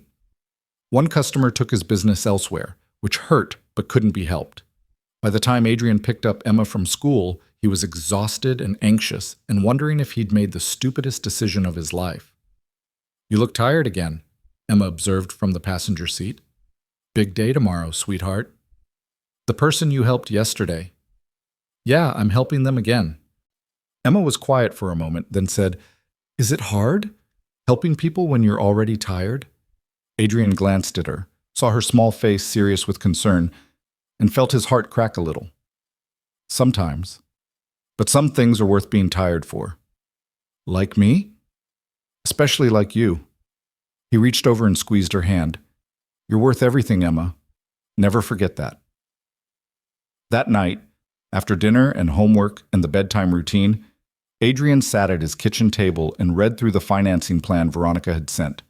Margaret had broken it down into language he could understand, restructuring the company with employee stock ownership, long-term profit sharing, sustainable growth over maximum returns. It was a plan built on faith in people instead of faith in markets. The kind of plan that would never maximize shareholder value, but might actually create something lasting and good.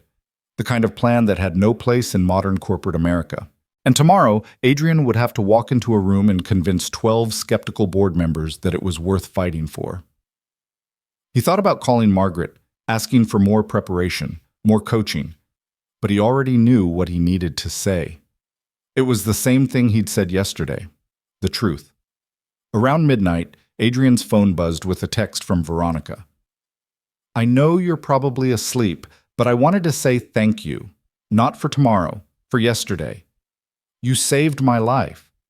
Whatever happens in that boardroom, I won't forget that you cared about a stranger when you had every reason not to. Adrian stared at the message for a long moment, then typed back. You would have done the same for me. The response came quickly. I hope so. I hope I'm the kind of person who would. But I'm not sure I am. You showed me what that looks like.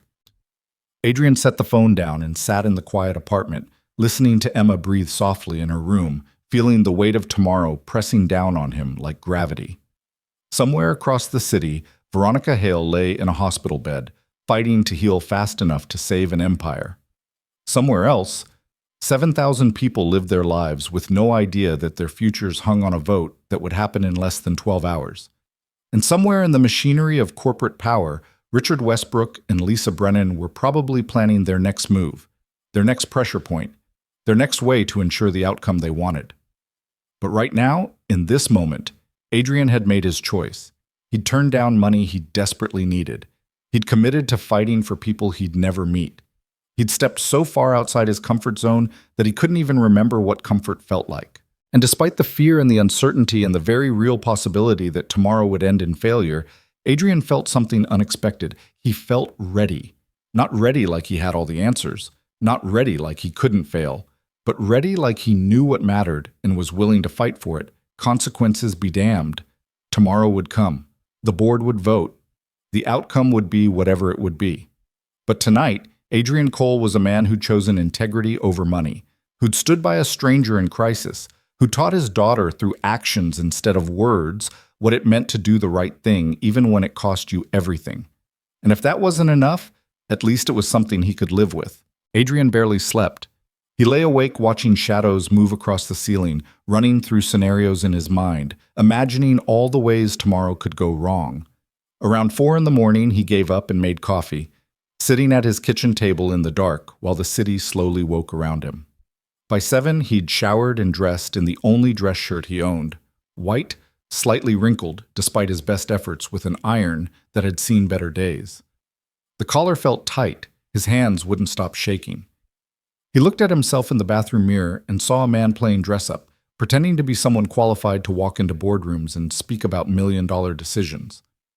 Emma found him making breakfast, his movements automatic and distracted.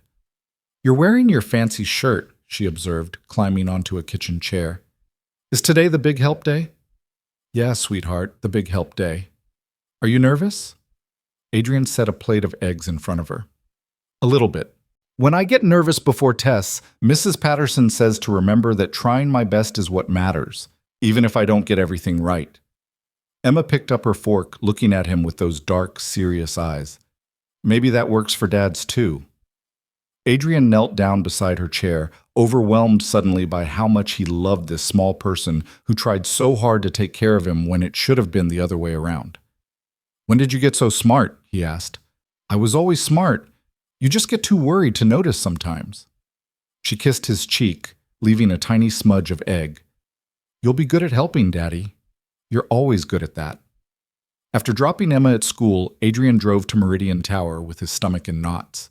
The morning traffic was brutal, giving him too much time to think. His phone had been silent since Veronica's text last night. No calls from Margaret. No threats from Westbrook. Just the quiet before whatever storm was coming. He parked in the same executive garage, the Mercedes long gone, returned to wherever vehicles like that lived when they weren't being driven by dying CEOs. His truck looked even more out of place in the daylight, a rusted witness to everything Adrian couldn't afford to fix. Margaret was waiting in the lobby, and Adrian's breath caught when he saw who stood beside her. Veronica Hale looked like she'd fought her way out of that hospital bed through sheer force of will. She wore a charcoal suit similar to the one she'd had on 2 days ago, though this one hung slightly looser on her frame. Her face was pale and drawn, dark circles under her eyes that makeup couldn't quite hide. But she stood straight, her shoulders back, every inch the CEO despite the pain Adrian could see flickering across her features. "You shouldn't be here," he said, moving toward them. "You just had surgery yesterday." "Technically, 2 days ago." Veronica's smile was tight. "The doctors were very clear about their opinions on me leaving. I was equally clear about my intentions. You could hurt yourself. I could lose my company if I don't show up to fight for it." Her eyes met his, and Adrian saw the same desperate determination he'd seen when she'd collapsed outside his garage. "I appreciate your concern, but I didn't claw my way here just to watch from a hospital bed." Margaret handed Adrian a folder. "The final version of the financing plan. We worked on it until 3 this morning. It's solid, but it's unconventional. Some board members won't like it." Adrian flipped through the document, recognizing some of the language from last night's version, but seeing new additions, refinements, numbers that had been massaged into more compelling configurations. "Walk me through it," he said. "The simple version." Veronica gestured toward a quiet corner of the lobby, and they settled into leather chairs that probably cost more than Adrian's monthly income. She moved carefully, one hand pressed against her side. The core of the plan is a restructuring that transfers 30% of company ownership to employees over the next 5 years, she began. We take on some debt, manageable debt, to buy out the board members who want to cash out immediately. The rest stay on with revised compensation packages that prioritize long-term growth over short-term returns. And that's enough to avoid the Titan sale? If the board approves it, yes. We'd be taking the company partially private, reducing pressure from public shareholders to maximize quarterly profits. It gives us room to focus on sustainable growth, on building value through people instead of just cutting costs. Adrian thought about that. But the board members who want to sell, they make less money this way. Why would they agree? They wouldn't, not based on profit alone. Veronica leaned forward slightly, wincing. That's where you come in. We need to make them understand that some decisions aren't just about maximizing return on investment, that there's value in legacy, in responsibility, in being able to sleep at night knowing you didn't destroy 7,000 lives for an extra percentage point on your portfolio. You want me to appeal to their conscience. I want you to remind them they have one. She pulled out her tablet, showed him a presentation. I'll handle the numbers, the financial projections, the technical details, but when I'm done, I need you to speak. To tell them what you told them 2 days ago, but deeper, more personal. Make them see the faces behind the numbers. Adrian's mouth went dry. I don't know if I can do that. I'm not a public speaker. You're someone who understands what it means to fight for people you're responsible for. That's more powerful than any MBA rhetoric. Margaret pulled out her phone, checked the time. We have 20 minutes. Let's go over the key points you'll need to address. They spent the next 15 minutes in that lobby while Veronica and Margaret coached Adrian through what to say, how to frame it, where to stand. But the more they talked, the more Adrian felt like he was being given a script for a play he hadn't auditioned for. Stop, he said finally. This isn't going to work. Veronica looked up sharply. What do you mean? I mean I can't perform this. If I go in there trying to hit talking points and deliver lines, they'll see right through it. I'm a mechanic, not an actor. Adrian ran his hand through his hair. You said you wanted authenticity. You wanted truth. I can give you that, but only if I do it my way. A long pause. Then Veronica nodded slowly.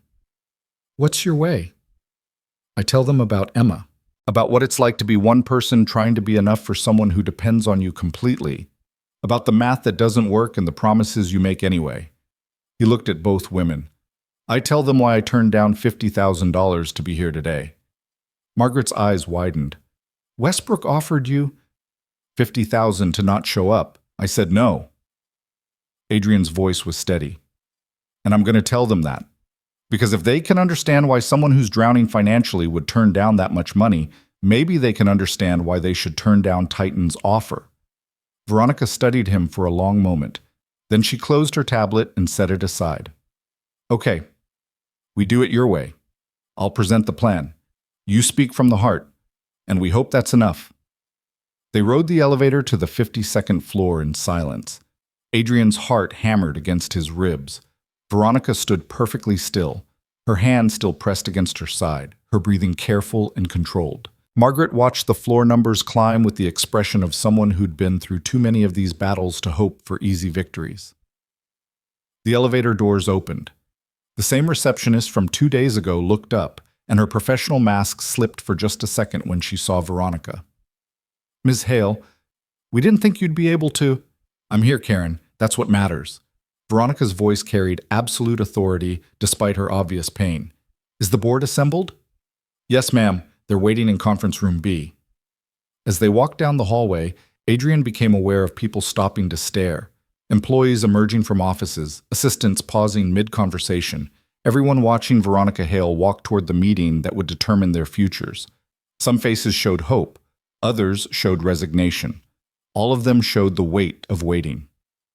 Outside conference room B, Veronica stopped.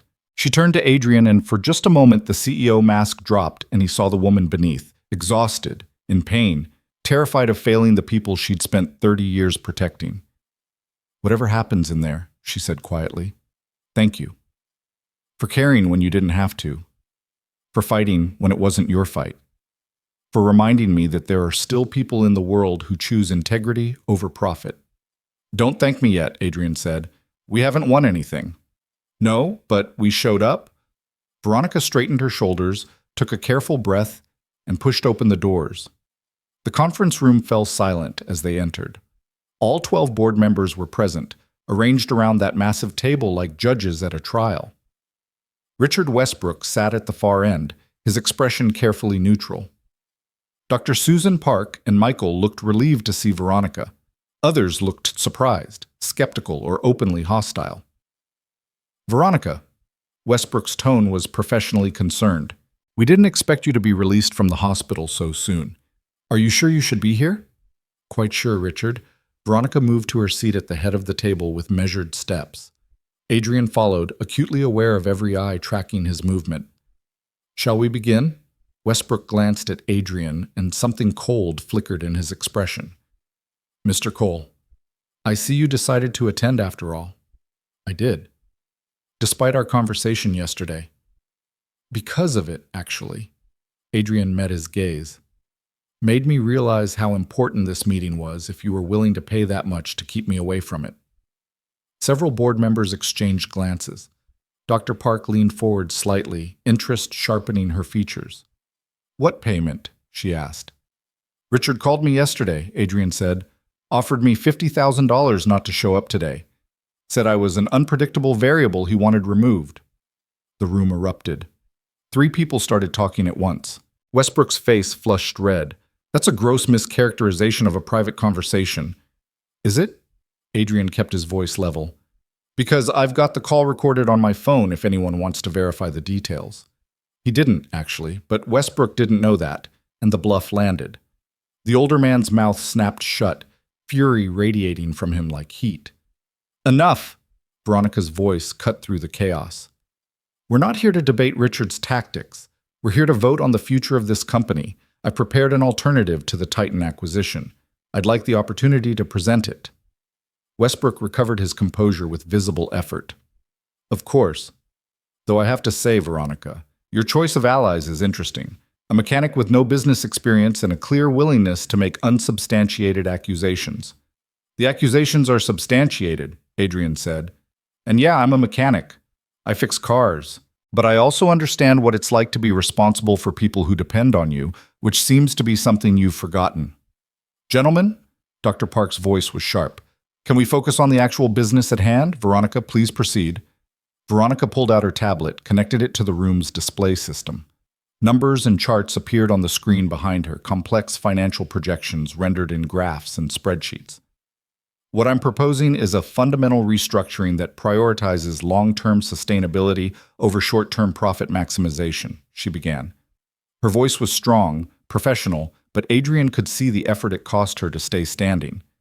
We convert 30% of company ownership to employee stock over 5 years. We buy out board members who wish to exit immediately using a combination of credit facilities and private equity investment that I've secured commitments for. The remaining board members receive revised compensation packages tied to 5-year performance metrics rather than quarterly returns. She walked them through the numbers. Adrian followed about half of it, but he could see the others leaning in, following the logic, seeing how the pieces fit together. The projected revenue growth is conservative, Westbrook interrupted. 3 to 5% annually. Titan's offer assumes 8 to 10% growth through aggressive cost optimization. Titan's growth assumptions require eliminating 70% of our workforce. Veronica advanced to the next slide, showing headcount projections. My plan maintains current employment levels while creating pathways for controlled, sustainable expansion. Maintaining employment levels that are clearly bloated. This from Gerald French, one of Westbrook's allies. We have redundancies throughout the organization, departments that could be consolidated, functions that could be automated. Refusing to address those inefficiencies isn't sound management, it's sentimentality. It's responsibility, Michael countered. These aren't inefficiencies. They're people. Skilled employees who've built this company into what it is. Skilled employees who could find other positions. French's tone was dismissive. The market is strong. They'd land on their feet. Some of them would, Veronica said quietly. Some wouldn't, The engineers, the project managers, the people with specialized skills, yes, they'd find work. But what about the manufacturing staff, the custodial teams, the administrative assistants who've been with us for 20 years? Where do they go in a market that's automated away their positions? That's not our problem. Westbrook's voice was flat. Our fiduciary duty is to shareholders, not to employees who might struggle to find new jobs. Our fiduciary duty is to build long-term value. Dr. Park tapped her tablet. And Veronica's plan does that. It's not as immediately lucrative as the Titan offer, but it's sustainable. It protects the company's reputation, maintains institutional knowledge, preserves client relationships that took decades to build. It also asks us to accept significantly reduced returns on our investments. Westbrook looked around the table. Let's be honest about what we're discussing here. Veronica is asking us to leave money on the table, substantial money, for the sake of employees who could be replaced at lower cost. That's not strategy, that's charity. It's not charity to recognize that a company is made of people, not just assets. Veronica's hand pressed harder against her side, and Adrian saw pain flash across her face. My father built this company on the principle that if you take care of your employees, they'll take care of your business. 30 years have proven him right. Our retention rate is exceptional. Our client satisfaction scores are industry-leading. We have engineers who've been with us since graduation, who've turned down higher-paying offers because they believe in what we're building. Belief doesn't show up on balance sheets. French's tone was final. I appreciate the sentiment, Veronica, but sentiment doesn't pay dividends. Veronica swayed slightly. Adrian saw it and moved instinctively, his hand going to her elbow to steady her. She looked at him gratefully, then straightened with visible effort. I think we've heard enough, Westbrook said, seeing his opening. Veronica, I appreciate you presenting this alternative, but the fact is you're asking us to choose between a guaranteed 42% premium and a speculative restructuring that promises reduced returns. That's not a difficult decision from a fiduciary perspective. Richard's right. This from another board member, a woman named Patricia Hoffman, who'd been quiet until now. I respect what you're trying to do, Veronica, but I can't justify turning down the Titan offer to my investors. The numbers don't support it. Adrian watched defeat start to settle over the room. Dr. Park and Michael still looked defiant, but others were nodding, accepting Westbrook's logic. The math was simple. The Titan offer was better financially. Everything else was sentiment. Veronica looked at Adrian, and he saw the question in her eyes. This was it. This was the moment he was supposed to speak, to somehow change minds that had already made up their calculations. Adrian stepped forward, his hands shaking slightly. Every instinct told him to sit down, to shut up, to let these powerful people make their decision without input from a mechanic who barely understood the numbers they were debating. But he thought about Emma asking if the field trip was okay, about turning down $50,000 because some promises mattered more than money, about Veronica bleeding on his pavement, willing to die rather than surrender. Can I say something? His voice came out steadier than he felt. Westbrook looked annoyed. Mr. Cole, we appreciate your assistance in getting Veronica here, but this is a board matter. Let him speak. Dr. Park's tone left no room for argument. He's earned that much. Adrian moved to stand beside Veronica's chair. 12 faces watched him, some curious, some hostile, most just impatient. I'm a mechanic, he began. I've said that already, but I want to make sure everyone here understands what that means. It means I work with my hands. It means I come home every night covered in grease and oil. It means most months I'm scrambling to make rent and wondering how I'm going to feed my daughter and keep my business from collapsing. He paused, letting that sink in. Yesterday, Richard Westbrook called me, offered me $50,000 not to show up today. For someone in my position, that's life-changing money. That's paying off my debts, fixing my equipment, giving my daughter the stability she deserves. That's solving every immediate problem I have.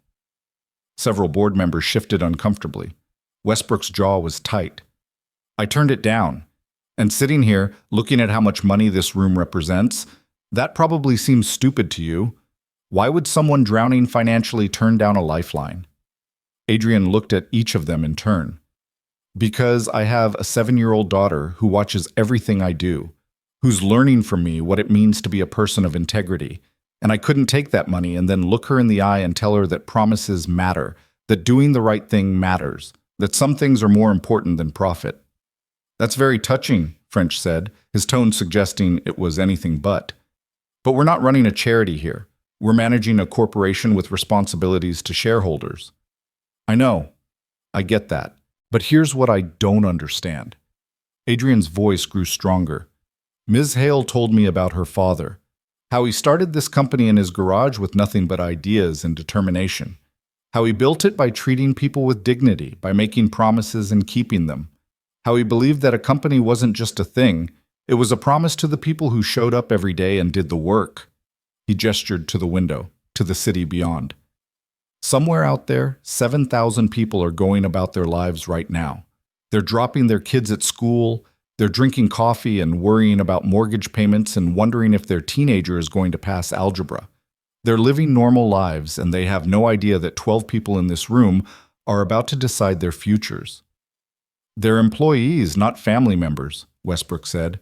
They're compensated fairly for their work.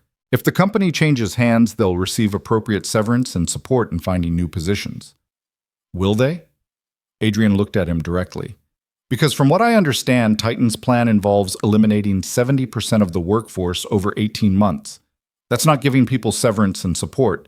That's destroying lives in slow motion so it doesn't look brutal all at once. That's business. Westbrook's voice was cold. Sometimes difficult decisions have to be made for the greater good of the organization. The greater good? Adrian felt anger rising in his chest. The greater good for who? For you? For the shareholders who will make a quick profit and move on to the next acquisition? What about the greater good for the single mom in accounting who's worked here for 15 years? For the engineer who turned down other offers because he believed in this company? For the people who kept showing up and doing excellent work because they trusted that their loyalty meant something? He thought about his own garage, about the customers who'd stayed with him through the lean years because they trusted him, about the community that had carried him after his wife died, showing up with casseroles and offers to watch Emma, proving that people mattered more than transactions. I fix cars for a living. Most of my customers could go to the chain shops and probably pay less, but they come to me because I know their names, because I remember that Mr. Peterson's wife is in chemotherapy and I don't charge him for small repairs. Because when Mrs. Chen's son deployed overseas, I made sure her car was safe because I knew she was already carrying enough worry. That's not charity. That's recognizing that business happens between people, not just between accounts. Adrian moved closer to the table. Veronica's plan isn't perfect. Maybe the returns are lower. Maybe it's riskier than taking Titan's guaranteed offer. But it's built on the same principle my father built his garage on, and Veronica's father built this company on, that the people who show up and do the work deserve more than to be line items on a spreadsheet. They deserve to be treated like human beings whose lives and families and futures actually matter. Again, very touching. Westbrook's voice dripped with condescension. But you're asking us to make a multi-million-dollar decision based on feelings rather than facts. No. Adrian shook his head. I'm asking you to make a decision based on what kind of people you want to be. Because here's a fact for you. When this vote is done, you'll have to live with what you chose. And I don't know about you, but I want to be able to look at myself in the mirror and know I did the right thing, even when it wasn't the profitable thing. The room fell silent. Adrian could hear his own heartbeat, the soft hum of the ventilation system, the rustle of paper as someone shifted in their seat. Dr. Park spoke first. I move that we vote on Veronica's restructuring plan. Seconded, Michael said immediately. We should table this for further analysis, Westbrook countered. This is too significant a decision to make based on an emotional appeal. We've been analyzing this for 6 months, Richard. Patricia Hoffman's voice was quiet but firm. I think we've had enough analysis. Let's vote. Westbrook's expression hardened, but he nodded curtly. Fine. All in favor of accepting Veronica's restructuring plan over the Titan acquisition? Hands started to rise. Dr. Park, Michael. 3 others, 6 total. Adrian's heart sank. They needed 7 for a majority. All opposed? 4 hands went up immediately. Westbrook, French, and 2 others who'd been arguing for the sale. That left 2 board members undecided.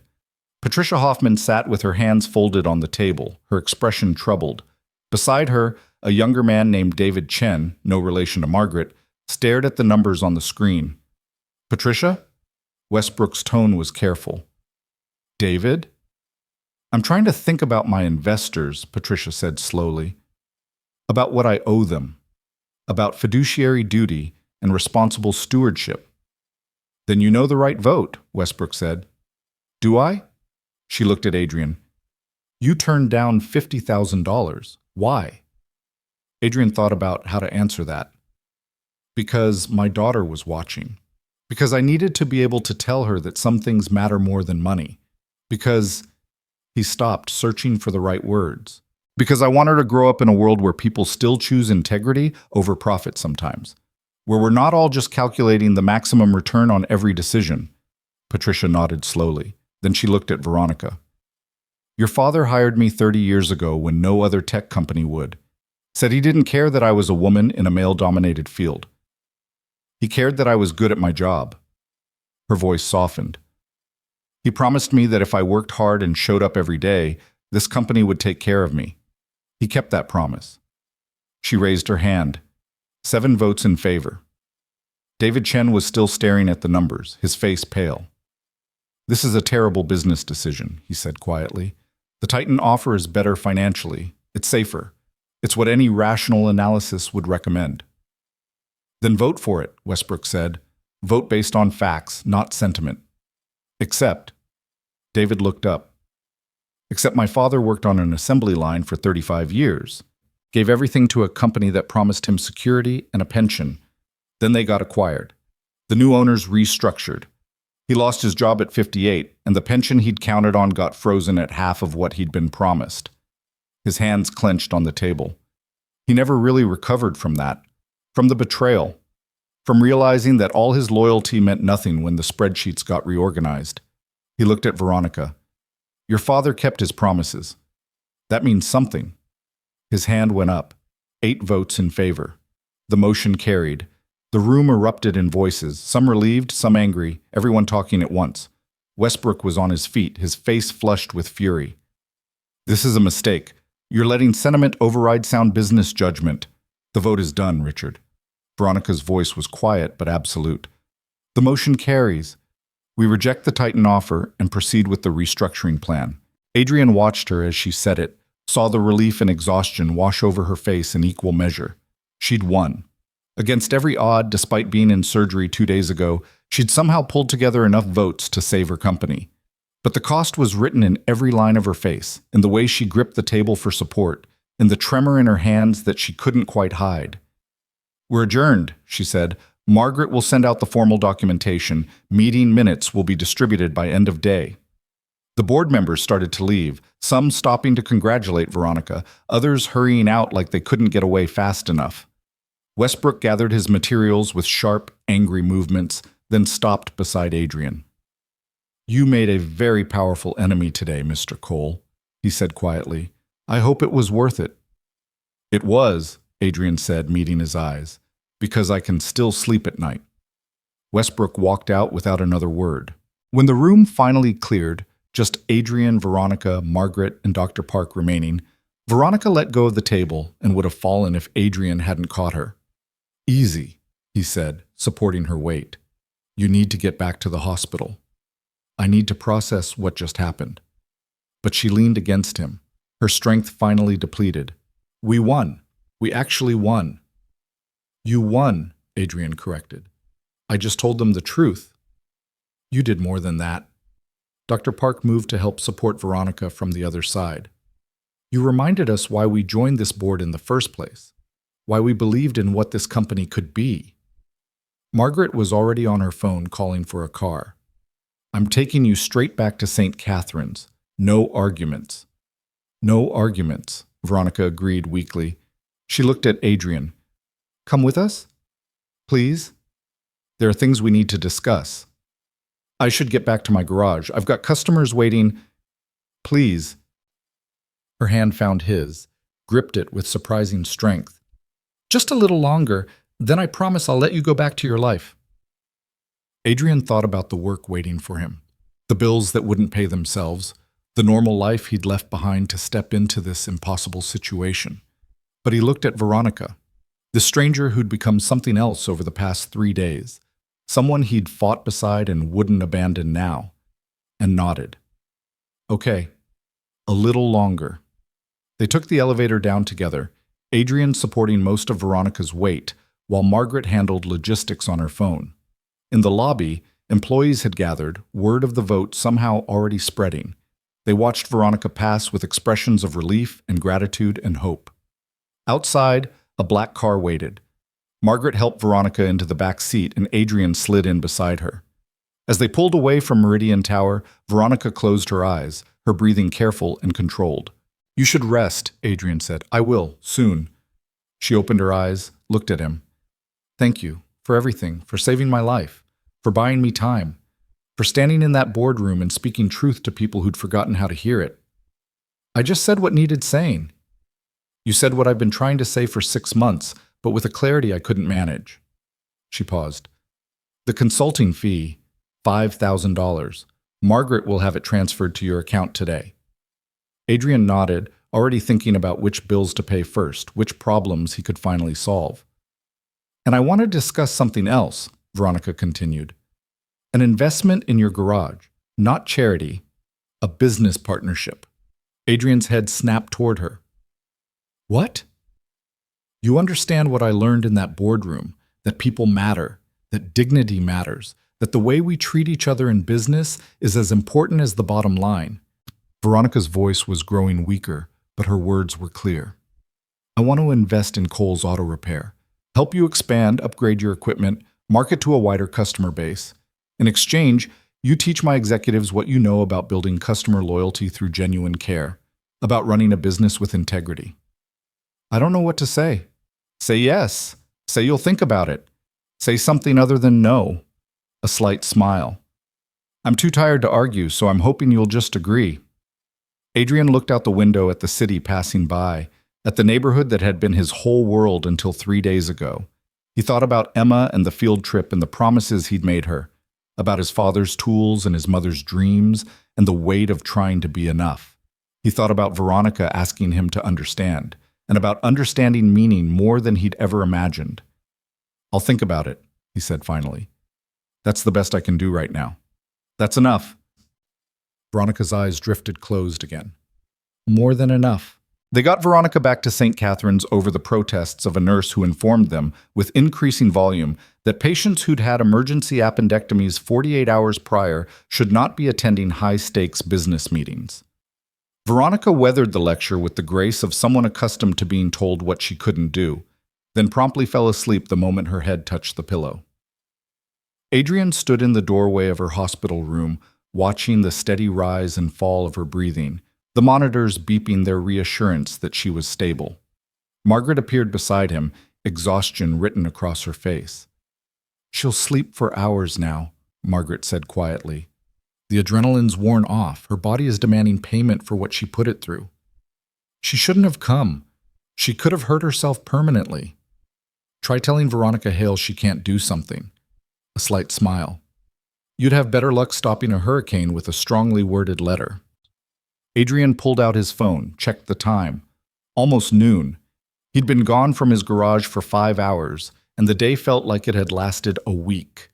His hands were still shaking slightly, the aftermath of standing in that boardroom and speaking words that had somehow changed the outcome of a multi-million-dollar decision. I should go, he said. I've got work waiting. Adrian, Margaret touched his arm. The consulting fee. It'll be in your account within the hour. And Veronica was serious about the investment offer. She wants to help.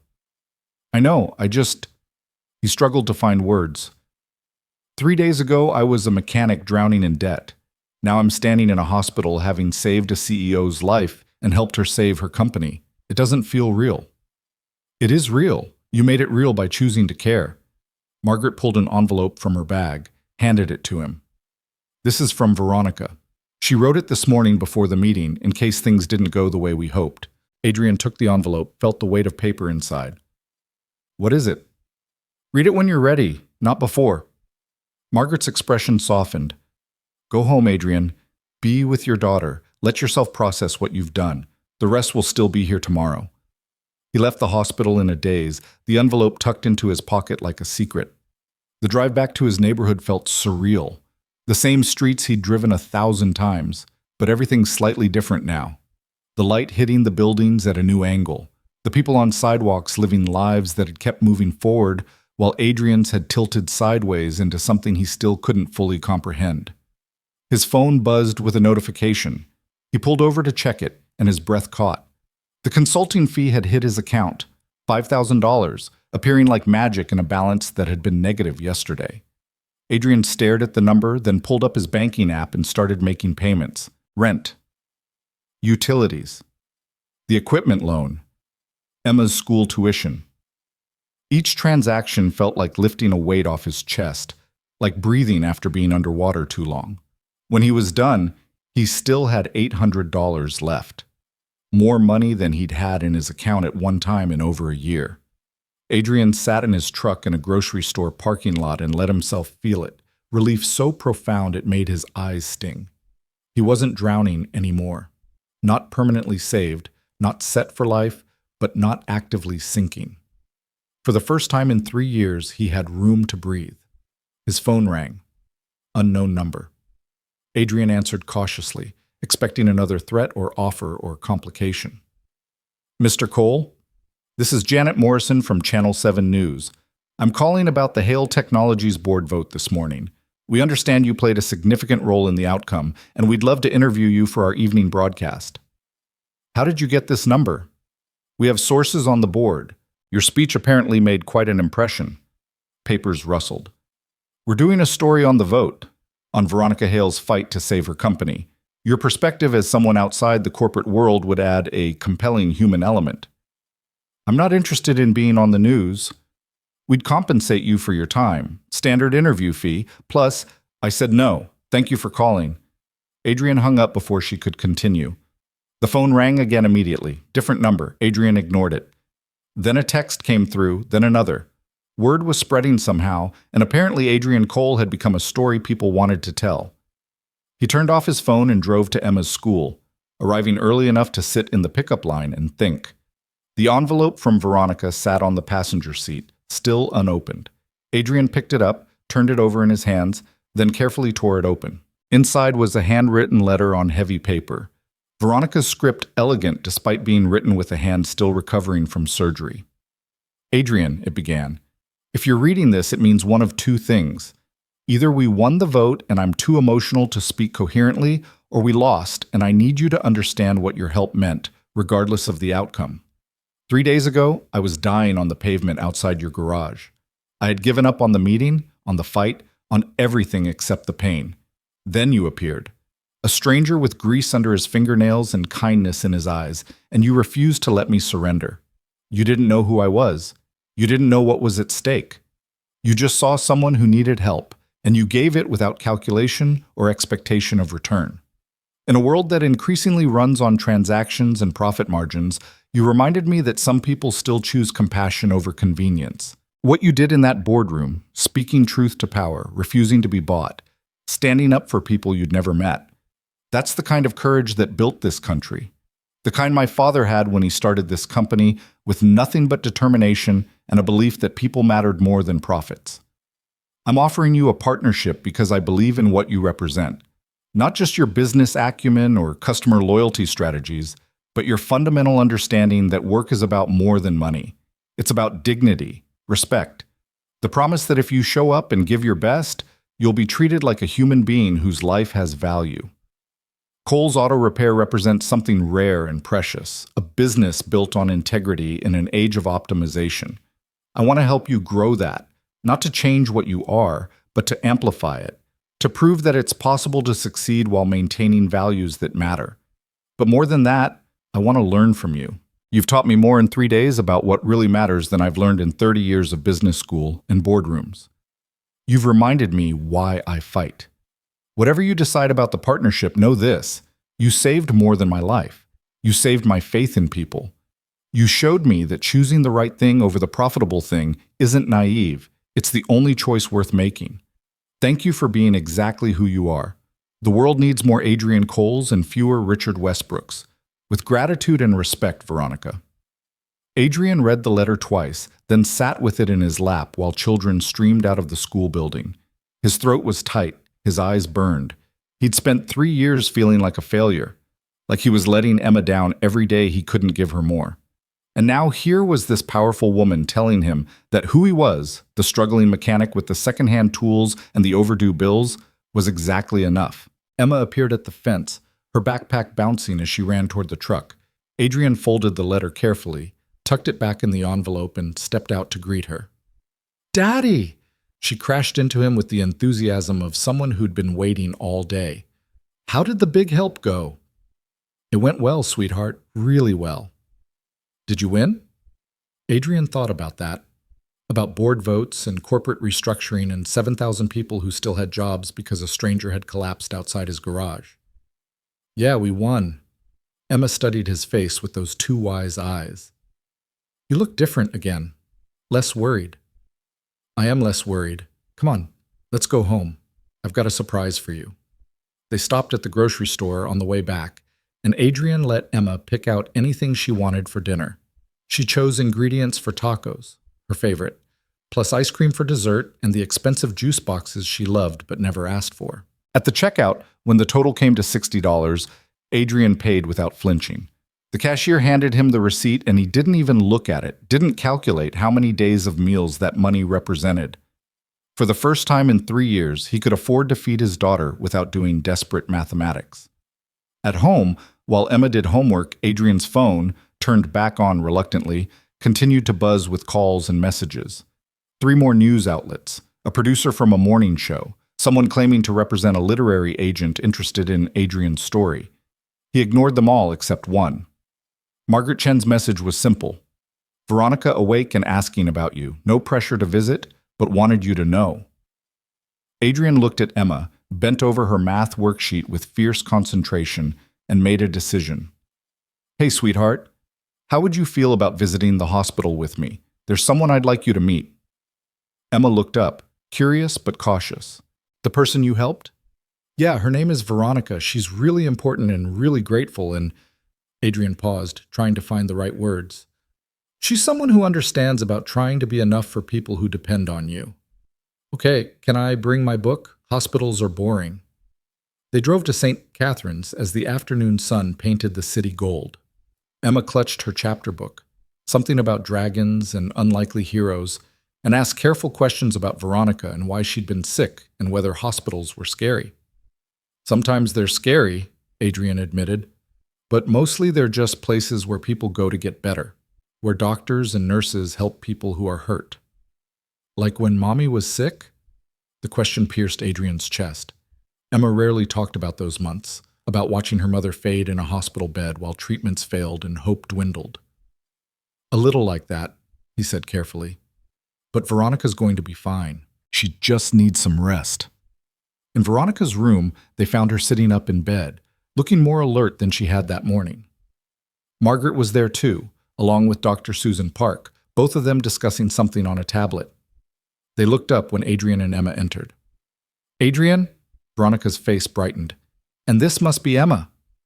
Emma hid slightly behind Adrian's leg, suddenly shy in the presence of this elegant woman in the hospital bed. "Hi."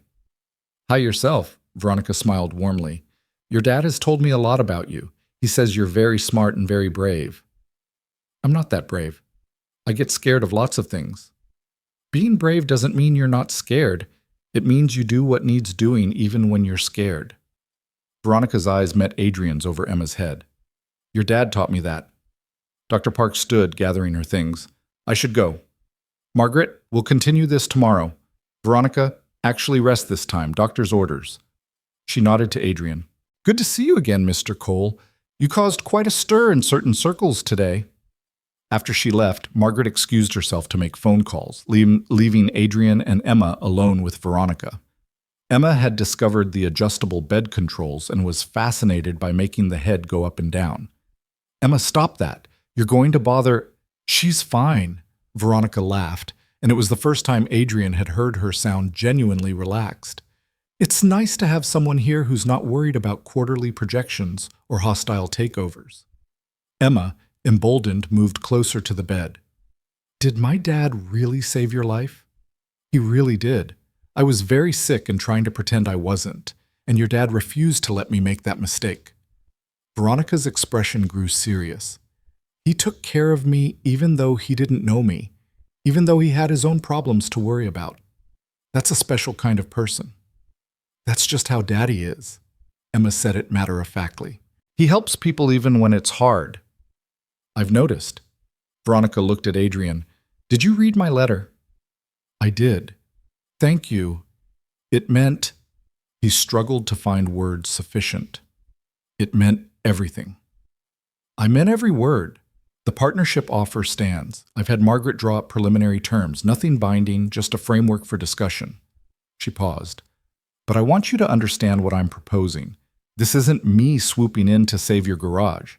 This is me investing in a business model I believe in and a person whose values align with what I want Hale Technologies to become.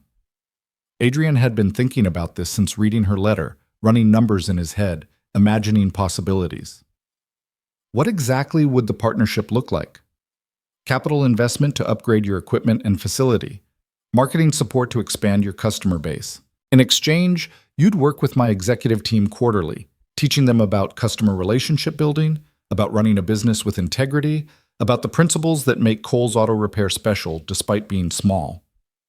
I don't know if I can teach executives anything they don't already know. You taught a boardroom full of them yesterday. You can do it again. Veronica shifted slightly, still careful of her incision. Adrian, you have something precious. You've built a business where people trust you, where they come back not because you're the cheapest, but because you treat them with respect. That's increasingly rare. I want to learn how to replicate that culture at scale. Emma tugged on Adrian's sleeve. Daddy, what's she talking about? She wants to help fix up the garage, make it nicer, help more people find us. He knelt down to Emma's level. What do you think? Should we let her help? Emma considered this with the seriousness of a child making an important decision. Will you still be home for dinner? Always, sweetheart. That won't change. And we'll still have our garage, our place? Still our place, just better. Emma nodded solemnly. Then okay. We can let her help. Veronica's eyes were suspiciously bright. Thank you, Emma. That means a lot. They stayed for another hour, Emma eventually curling up in a chair with her book, while Adrian and Veronica discussed the practical details of the partnership. Numbers and timelines and possibilities that made Adrian's head spin, but also sparked something he'd thought he'd lost. Hope. Not the desperate hope of someone drowning and praying for rescue, but the solid hope of someone seeing a path forward, a way to keep his father's dream alive while actually giving Emma the stability she deserved. As they were leaving, Veronica called Adrian back. Emma waited in the hallway with Margaret, who was showing her pictures of her own grandchildren on her phone. There's something else, Veronica said quietly. The media attention. It's going to get intense. People want to turn this into a story about the mechanic who saved the CEO, the David and Goliath narrative. They'll want interviews, appearances, to make you into something you're not. I've been ignoring the calls. Good. Keep ignoring them. You don't owe anyone your story. She paused. But I want you to know, if this attention becomes harassment, if anyone threatens you or your daughter, you tell me immediately. I have resources, legal protection, whatever you need to keep Emma safe. Why are you doing all this? The partnership, the protection, everything. You barely know me. I know enough. Veronica's voice was firm. I know you turned down $50,000 when you were desperate for money. I know you stood in a boardroom and spoke truth to people who'd forgotten how to hear it. I know your daughter feels safe enough with you to fall asleep in a hospital chair. She smiled slightly. That tells me everything I need to know about who you are. Adrian left the hospital with Emma's hand in his, and possibilities spinning through his mind. The partnership contract would arrive tomorrow. Margaret had promised to explain everything in plain language to make sure Adrian understood exactly what he was agreeing to before signing anything. But already, Adrian could feel it. The shift from drowning to swimming, from barely surviving to actually building something that might last. The weeks that followed were a blur of activity. The partnership contract was finalized. Adrian had it reviewed by a lawyer Veronica recommended, who confirmed it was extraordinarily favorable and basically amounted to Veronica investing in Adrian's success with almost no strings attached. The first wave of investment money arrived, and Adrian spent 2 days just staring at the number in his business account, unable to quite believe it was real. Then he started making lists, equipment to replace, building repairs to make, marketing possibilities to explore. The local news ran a story about the Hale Technologies vote, and despite Adrian's refusal to be interviewed, his name appeared. Adrian Cole, a local mechanic whose impassioned speech helped sway the board vote. The story was mostly about Veronica's fight to save her company, but Adrian's phone exploded with calls anyway. Some were from customers he hadn't heard from in years, wanting to bring their business back to the garage that had made headlines. Others were from reporters still hoping for an interview. A few were from people in the neighborhood who'd known his father, calling to say they were proud. One call came from Richard Westbrook. Adrian almost didn't answer, but curiosity won. "Mr. Cole." Westbrook's voice was ice. "I wanted to inform you personally that I'm resigning from the Hale Technologies board, effective immediately." "I'm sorry to hear that." "No, you're not. But that's irrelevant." A pause. "You cost me a great deal of money. More importantly, you embarrassed me in front of my colleagues and the business community. I won't forget that." "Is that a threat?" "It's a statement of fact. The business world is smaller than you think, Mr. Cole. Memories are long. Consequences have a way of catching up." Westbrook's tone could have frozen water. "Enjoy your partnership with Veronica while it lasts. I give it 2 years before the market forces she's been hiding from catch up to her idealism." He hung up before Adrian could respond. Adrian stood in his garage, still shabby but with new equipment being installed next week, and thought about Westbrook's words.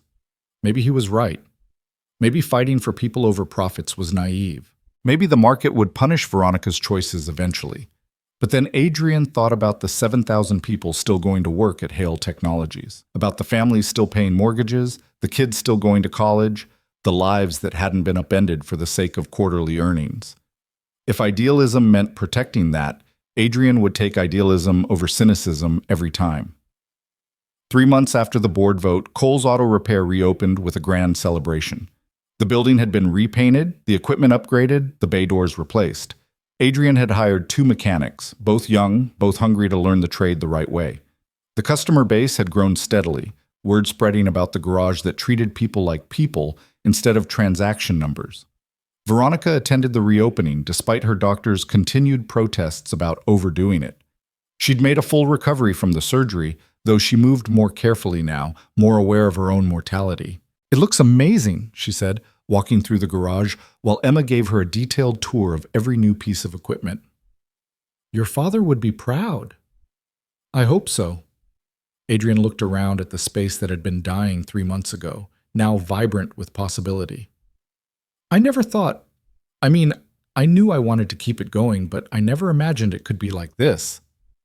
Sometimes we can't imagine our own possibilities until someone else believes in them first. Veronica smiled. "You did that for me. Let me return the favor." The reopening drew a crowd. Customers old and new, neighbors who'd watched the garage transform, a few reporters Veronica had invited to document the partnership's success. Adrian gave a brief speech about his father's legacy and the importance of treating customers with dignity, then cut a ribbon Emma had insisted they hang across the main bay door. As the afternoon wound down and the crowd dispersed, Adrian found Veronica sitting in the small office, looking at the photograph on his desk. Adrian, Emma, and his wife, taken 6 months before the cancer diagnosis.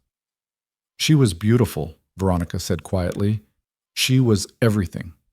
Adrian picked up the photo, ran his thumb across his wife's smile. "I wish she could see this. See Emma growing up strong. See the garage surviving. See that I managed not to completely fail at the promise I made her." "What promise?" "To take care of Emma, to be enough for her even though I was only one parent doing the work of 2. He set the photo down carefully.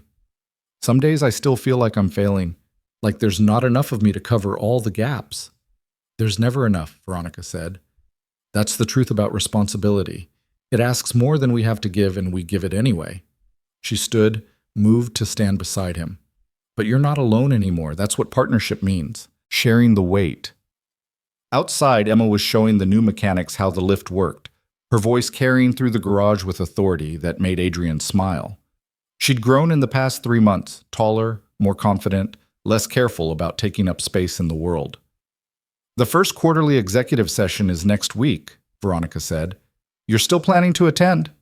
Yeah, though I still don't know what I'm supposed to teach your executives about running a tech company.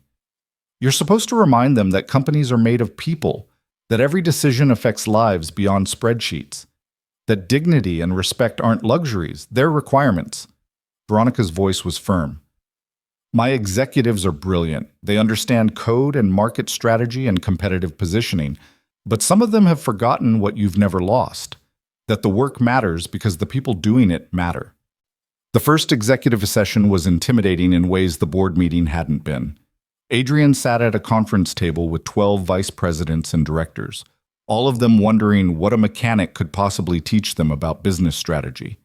He told them about Mr. Peterson, the customer whose wife had cancer, and how Adrian had stopped charging for small repairs because he knew the man was drowning in medical bills. About how Mr. Peterson had referred 6 new customers in the past month because he trusted Adrian completely.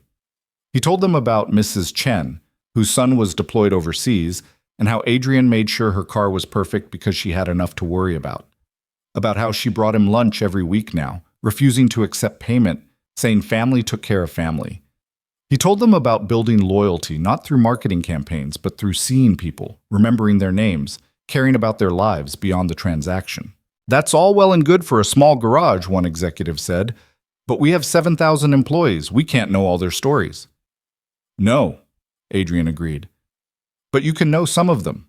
You can make sure your policies reflect that real people will be affected. You can ask, how will this decision impact the single parent working in manufacturing? Instead of just, how will this decision impact the bottom line? Another executive, a woman named Patricia who ran operations, leaned forward. We tried employee appreciation events, pizza parties, recognition awards. Engagement scores barely moved. Because people can tell when appreciation is performative. Adrian thought about how to explain it. It's not about pizza parties. It's about genuine respect. It's the difference between giving someone a bonus and thanking them for working overtime versus restructuring schedules so they don't have to work overtime in the first place. It's listening to what people actually need instead of deciding for them what should make them happy. The session ran 3 hours instead of the scheduled 90 minutes. Adrian left exhausted but energized, feeling like maybe, possibly, some of what he'd said had landed. Veronica walked him to the elevator. You were remarkable. Half of them will dismiss what you said, but the other half were actually listening, actually thinking. That's how change starts. I felt like I was lecturing people who know way more than me. You were teaching them something they'd forgotten. There's a difference. She pressed the elevator button. Next session is in 3 months. Same time? I'll be there. The partnership between Kohl's Auto Repair and Hale Technologies became something of a legend in business circles. Articles were written about the unusual arrangement, about the CEO who'd nearly died to save her company and the mechanic who'd saved her life. Most of the coverage was positive, though some business analysts remained skeptical. It's unsustainable, one prominent economist wrote. Hale's restructuring prioritizes employee welfare over shareholder returns. Kohl's expansion is built on relationship-driven service in an age of automation. Both models are charming but economically naive. Give them 2 years before reality forces more practical approaches. Adrian taped that article to his office wall, alongside the photo of his father at the garage's original opening. Some things were worth fighting for even when the experts said they'd fail. 6 months after the board vote, Veronica invited Adrian and Emma to dinner at her home. A sprawling house in the hills with views of the entire city. Emma was awed by the space, running from room to room while Adrian and Veronica sat on the terrace watching the sunset paint the sky in shades of orange and gold. How's the recovery? Adrian asked. Really? Really? I'm tired more easily. I scar more obviously. I think about mortality more than I'd like. Veronica sipped her wine. But I'm alive, fighting, still showing up. That's enough. The company's doing well. I saw the quarterly report. We're holding steady, not growing as fast as the market wants, but not bleeding either. The employee ownership program launched last month.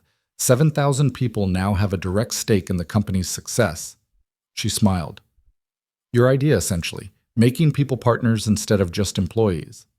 That wasn't my idea. That's just how my dad ran the garage.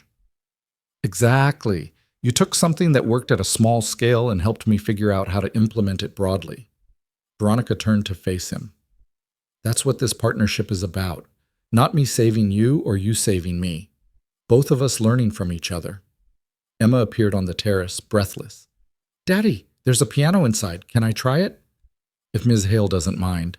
Please. The house is too quiet anyway. Veronica waved Emma toward the piano room. Make all the noise you want. A moment later, halting notes drifted out to the terrace, Emma picking out a simple melody she'd learned in music class, the sound imperfect but earnest. She's growing up fast, Veronica observed. You're doing a good job with her. Some days I'm not sure. Some days I feel like I'm barely keeping up. That's parenthood. That's responsibility. That's choosing to show up for someone even when you don't have all the answers. Veronica's voice was soft. But she's happy. She feels safe. She knows she matters to you. That's everything that counts. They sat in comfortable silence, listening to Emma's piano practice and watching the city lights begin to glow as darkness crept across the valley. Adrian thought about where he'd been 6 months ago, drowning in debt, terrified of failing Emma, convinced he was barely holding on. Now he sat on a terrace overlooking the city, his garage thriving, his daughter playing piano in a mansion, his life transformed by a series of choices that had started with seeing a stranger in pain and deciding to care. Do you ever wonder what would have happened if I'd driven past your garage that morning? Veronica asked. If I'd made it another block before collapsing? If someone else had found me? All the time. Every decision we make changes everything that comes after. I would have died, or been found by someone who just called 911 and went on with their day. I wouldn't have made it to the hospital in time, wouldn't have fought for the company, wouldn't have met you. She looked at him.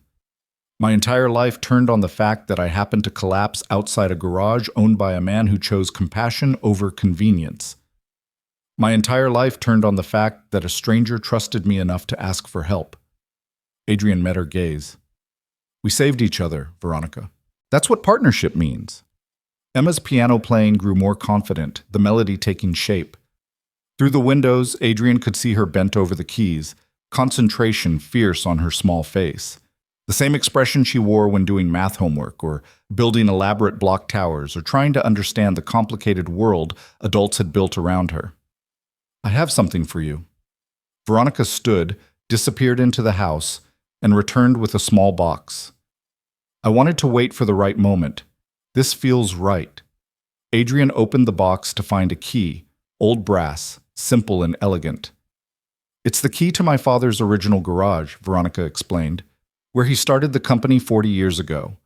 I've kept it all these years as a reminder of where we came from, what we built from nothing. She closed his fingers around the key. I want you to have it, as a reminder that every empire starts somewhere small. Every success begins with someone willing to try, even when the odds seem impossible. Adrian's throat was tight. I can't take this. It's part of your history. It's part of our history now, yours and mine, the mechanic and the CEO who both understood that people matter more than profit. Veronica's voice was firm.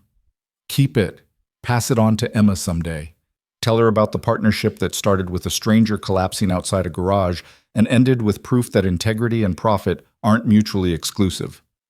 They stood together on the terrace while Emma played piano and the city stretched out below them like a map of possibilities. Adrian held the key carefully, feeling the weight of history and hope combined in a simple piece of brass. A year after the board vote, Hale Technologies released its annual report. The numbers were solid, not spectacular, but sustainable. Employee satisfaction scores had risen 20%. Customer retention was at an all-time high. The company wasn't maximizing short-term profits, but it was building something that might actually last. Richard Westbrook's prediction of failure hadn't materialized. The market hadn't punished Veronica's idealism. If anything, the company had become more resilient, more stable, more valuable in ways that didn't show up immediately on balance sheets but mattered in the long run. Cole's Auto Repair expanded to a second location, then a third. Each garage run on the same principles Adrian's father had established: quality work, fair prices, genuine care for customers. The profit margins were smaller than they could have been, but the customer loyalty was absolute. People drove across town to bring their cars to Cole's because they knew they'd be treated with dignity.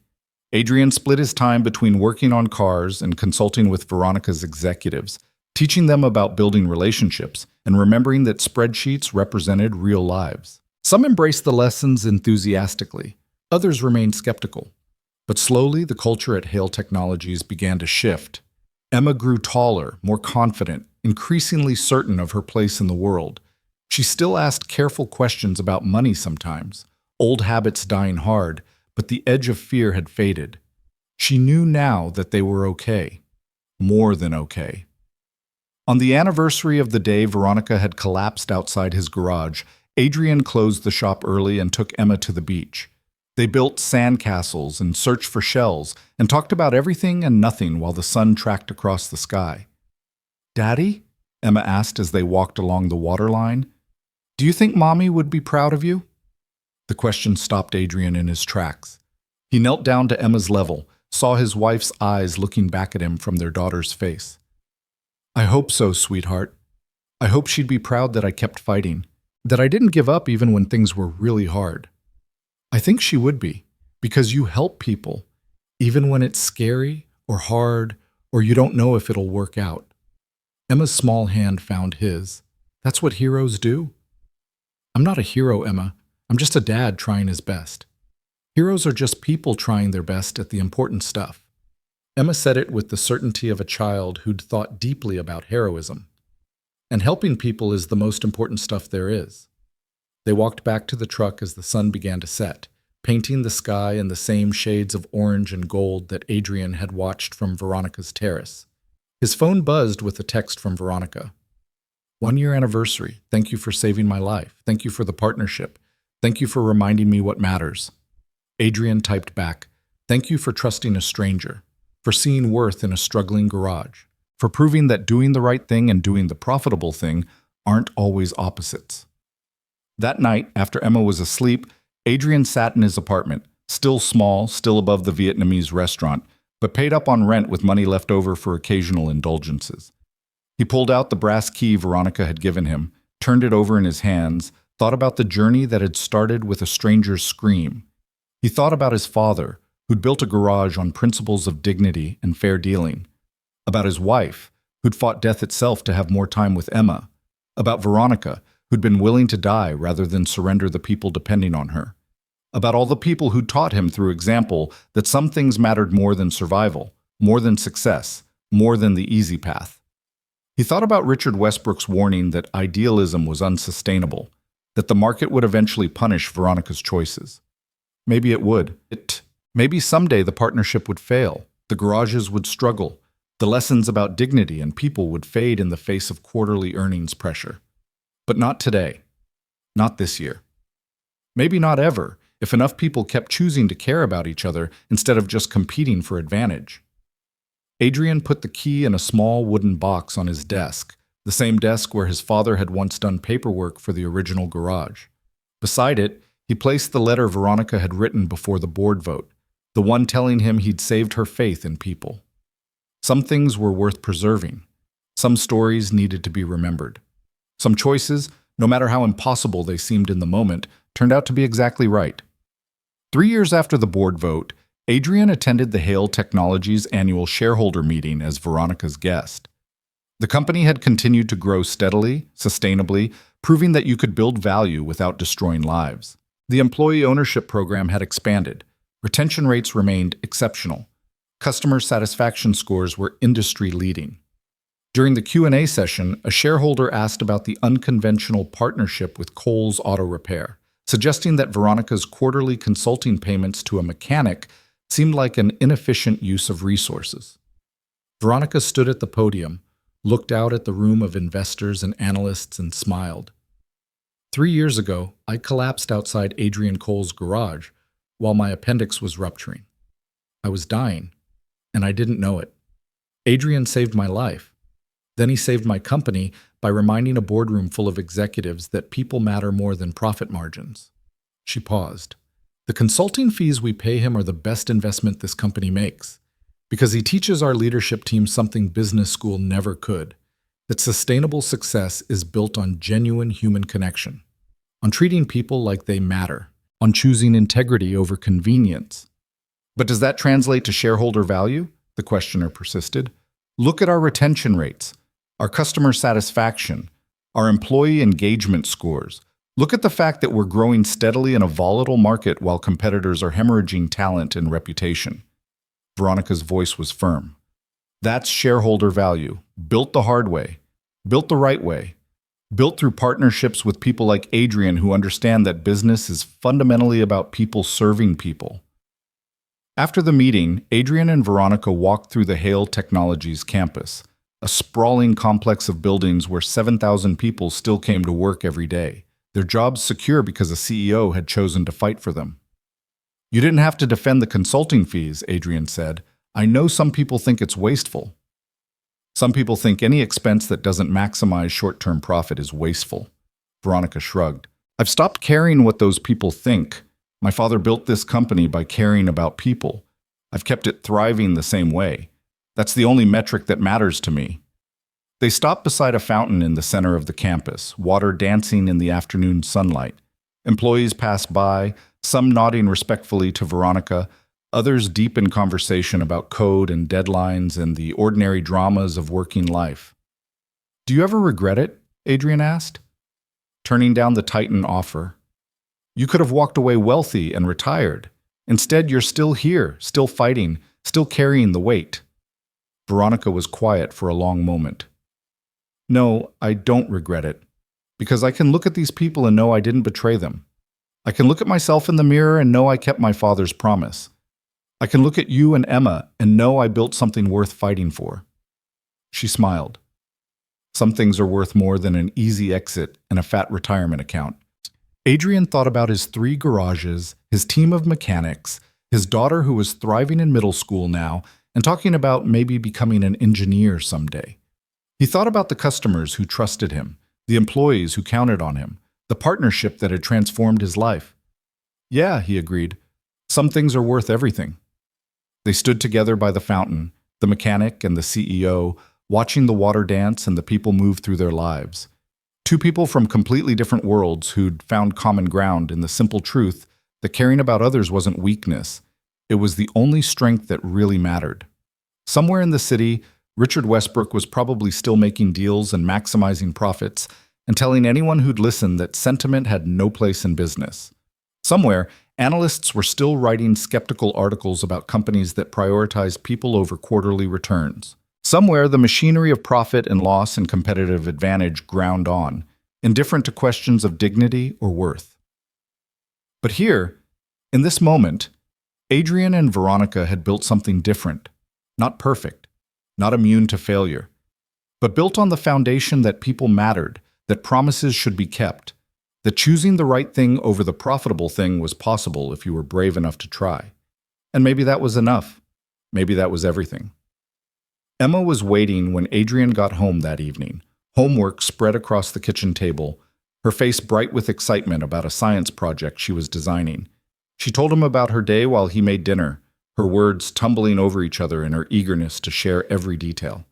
Later, after dinner and homework and the bedtime routine, Emma asked Adrian to tell her a story. Not a made-up story, but a real one. Tell me about the day you met Veronica, she said. Tell me about being brave when you were scared. So Adrian told her about the scream outside his garage, about the woman in the expensive suit who was dying and didn't know it, about choosing to care when it would have been easier to call 911 and walk away, about the boardroom and the partnership and the journey that had transformed everything. Were you really scared? Emma asked. Terrified. I had no idea what I was doing. I just knew someone needed help, and I had to try. That's what makes it brave, trying even when you're scared. Emma yawned, already drifting toward sleep. I want to be like that someday. Someone who helps people even when it's hard. You already are, sweetheart, every day. Adrian kissed her forehead, turned off the light, and stood in her doorway watching her breathe softly in the darkness. This small person who'd lost her mother too young, who'd watched her father struggle and fight and barely hold on, who'd learned through all of it that people mattered, that integrity couldn't be bought, that the hard choices were usually the right ones. In the living room, Adrian's phone buzzed with one final message from Veronica. Thank you for today, for every day, for showing me that it's possible to build something good in a world that often rewards the opposite. The partnership with you is the best decision I've ever made. Adrian smiled, typed back a simple truth. Same. Then he set the phone aside and sat in the quiet apartment, listening to the city breathe around him, feeling the weight of everything he'd built and everyone who depended on him. The weight was still there. It would always be there. That was the price of responsibility, of caring about people, of choosing to matter in other people's lives. But it was a weight worth carrying, a burden that meant something. A promise kept to his father, his wife, his daughter, and a stranger who'd collapsed outside his garage and trusted him enough to ask for help. Adrian thought about where he'd been 3 years ago, drowning in debt, terrified of failing, convinced he was barely enough. He thought about where he was now, still struggling sometimes, still scared occasionally, but no longer alone, no longer desperate, no longer convinced that survival was the best he could hope for. The journey from there to here had started with a single choice: to care about a stranger, to refuse the easy money, to stand in a boardroom and speak truth to power, to believe that doing the right thing mattered even when the math didn't work. And in the end, that choice had changed everything, not just for Adrian, not just for Veronica, but for 7,000 employees who still had jobs, for customers who were treated with dignity, for Emma who was learning that integrity was worth fighting for everyone who'd been touched by the simple decision to choose people over profit, the mechanic and the CEO, the stranger and the savior. The partnership that had started with a scream outside a garage and ended with proof that another way was possible. It wasn't perfect, it wasn't easy, but it was real. It was right. And it was enough. More than enough. It was everything that mattered.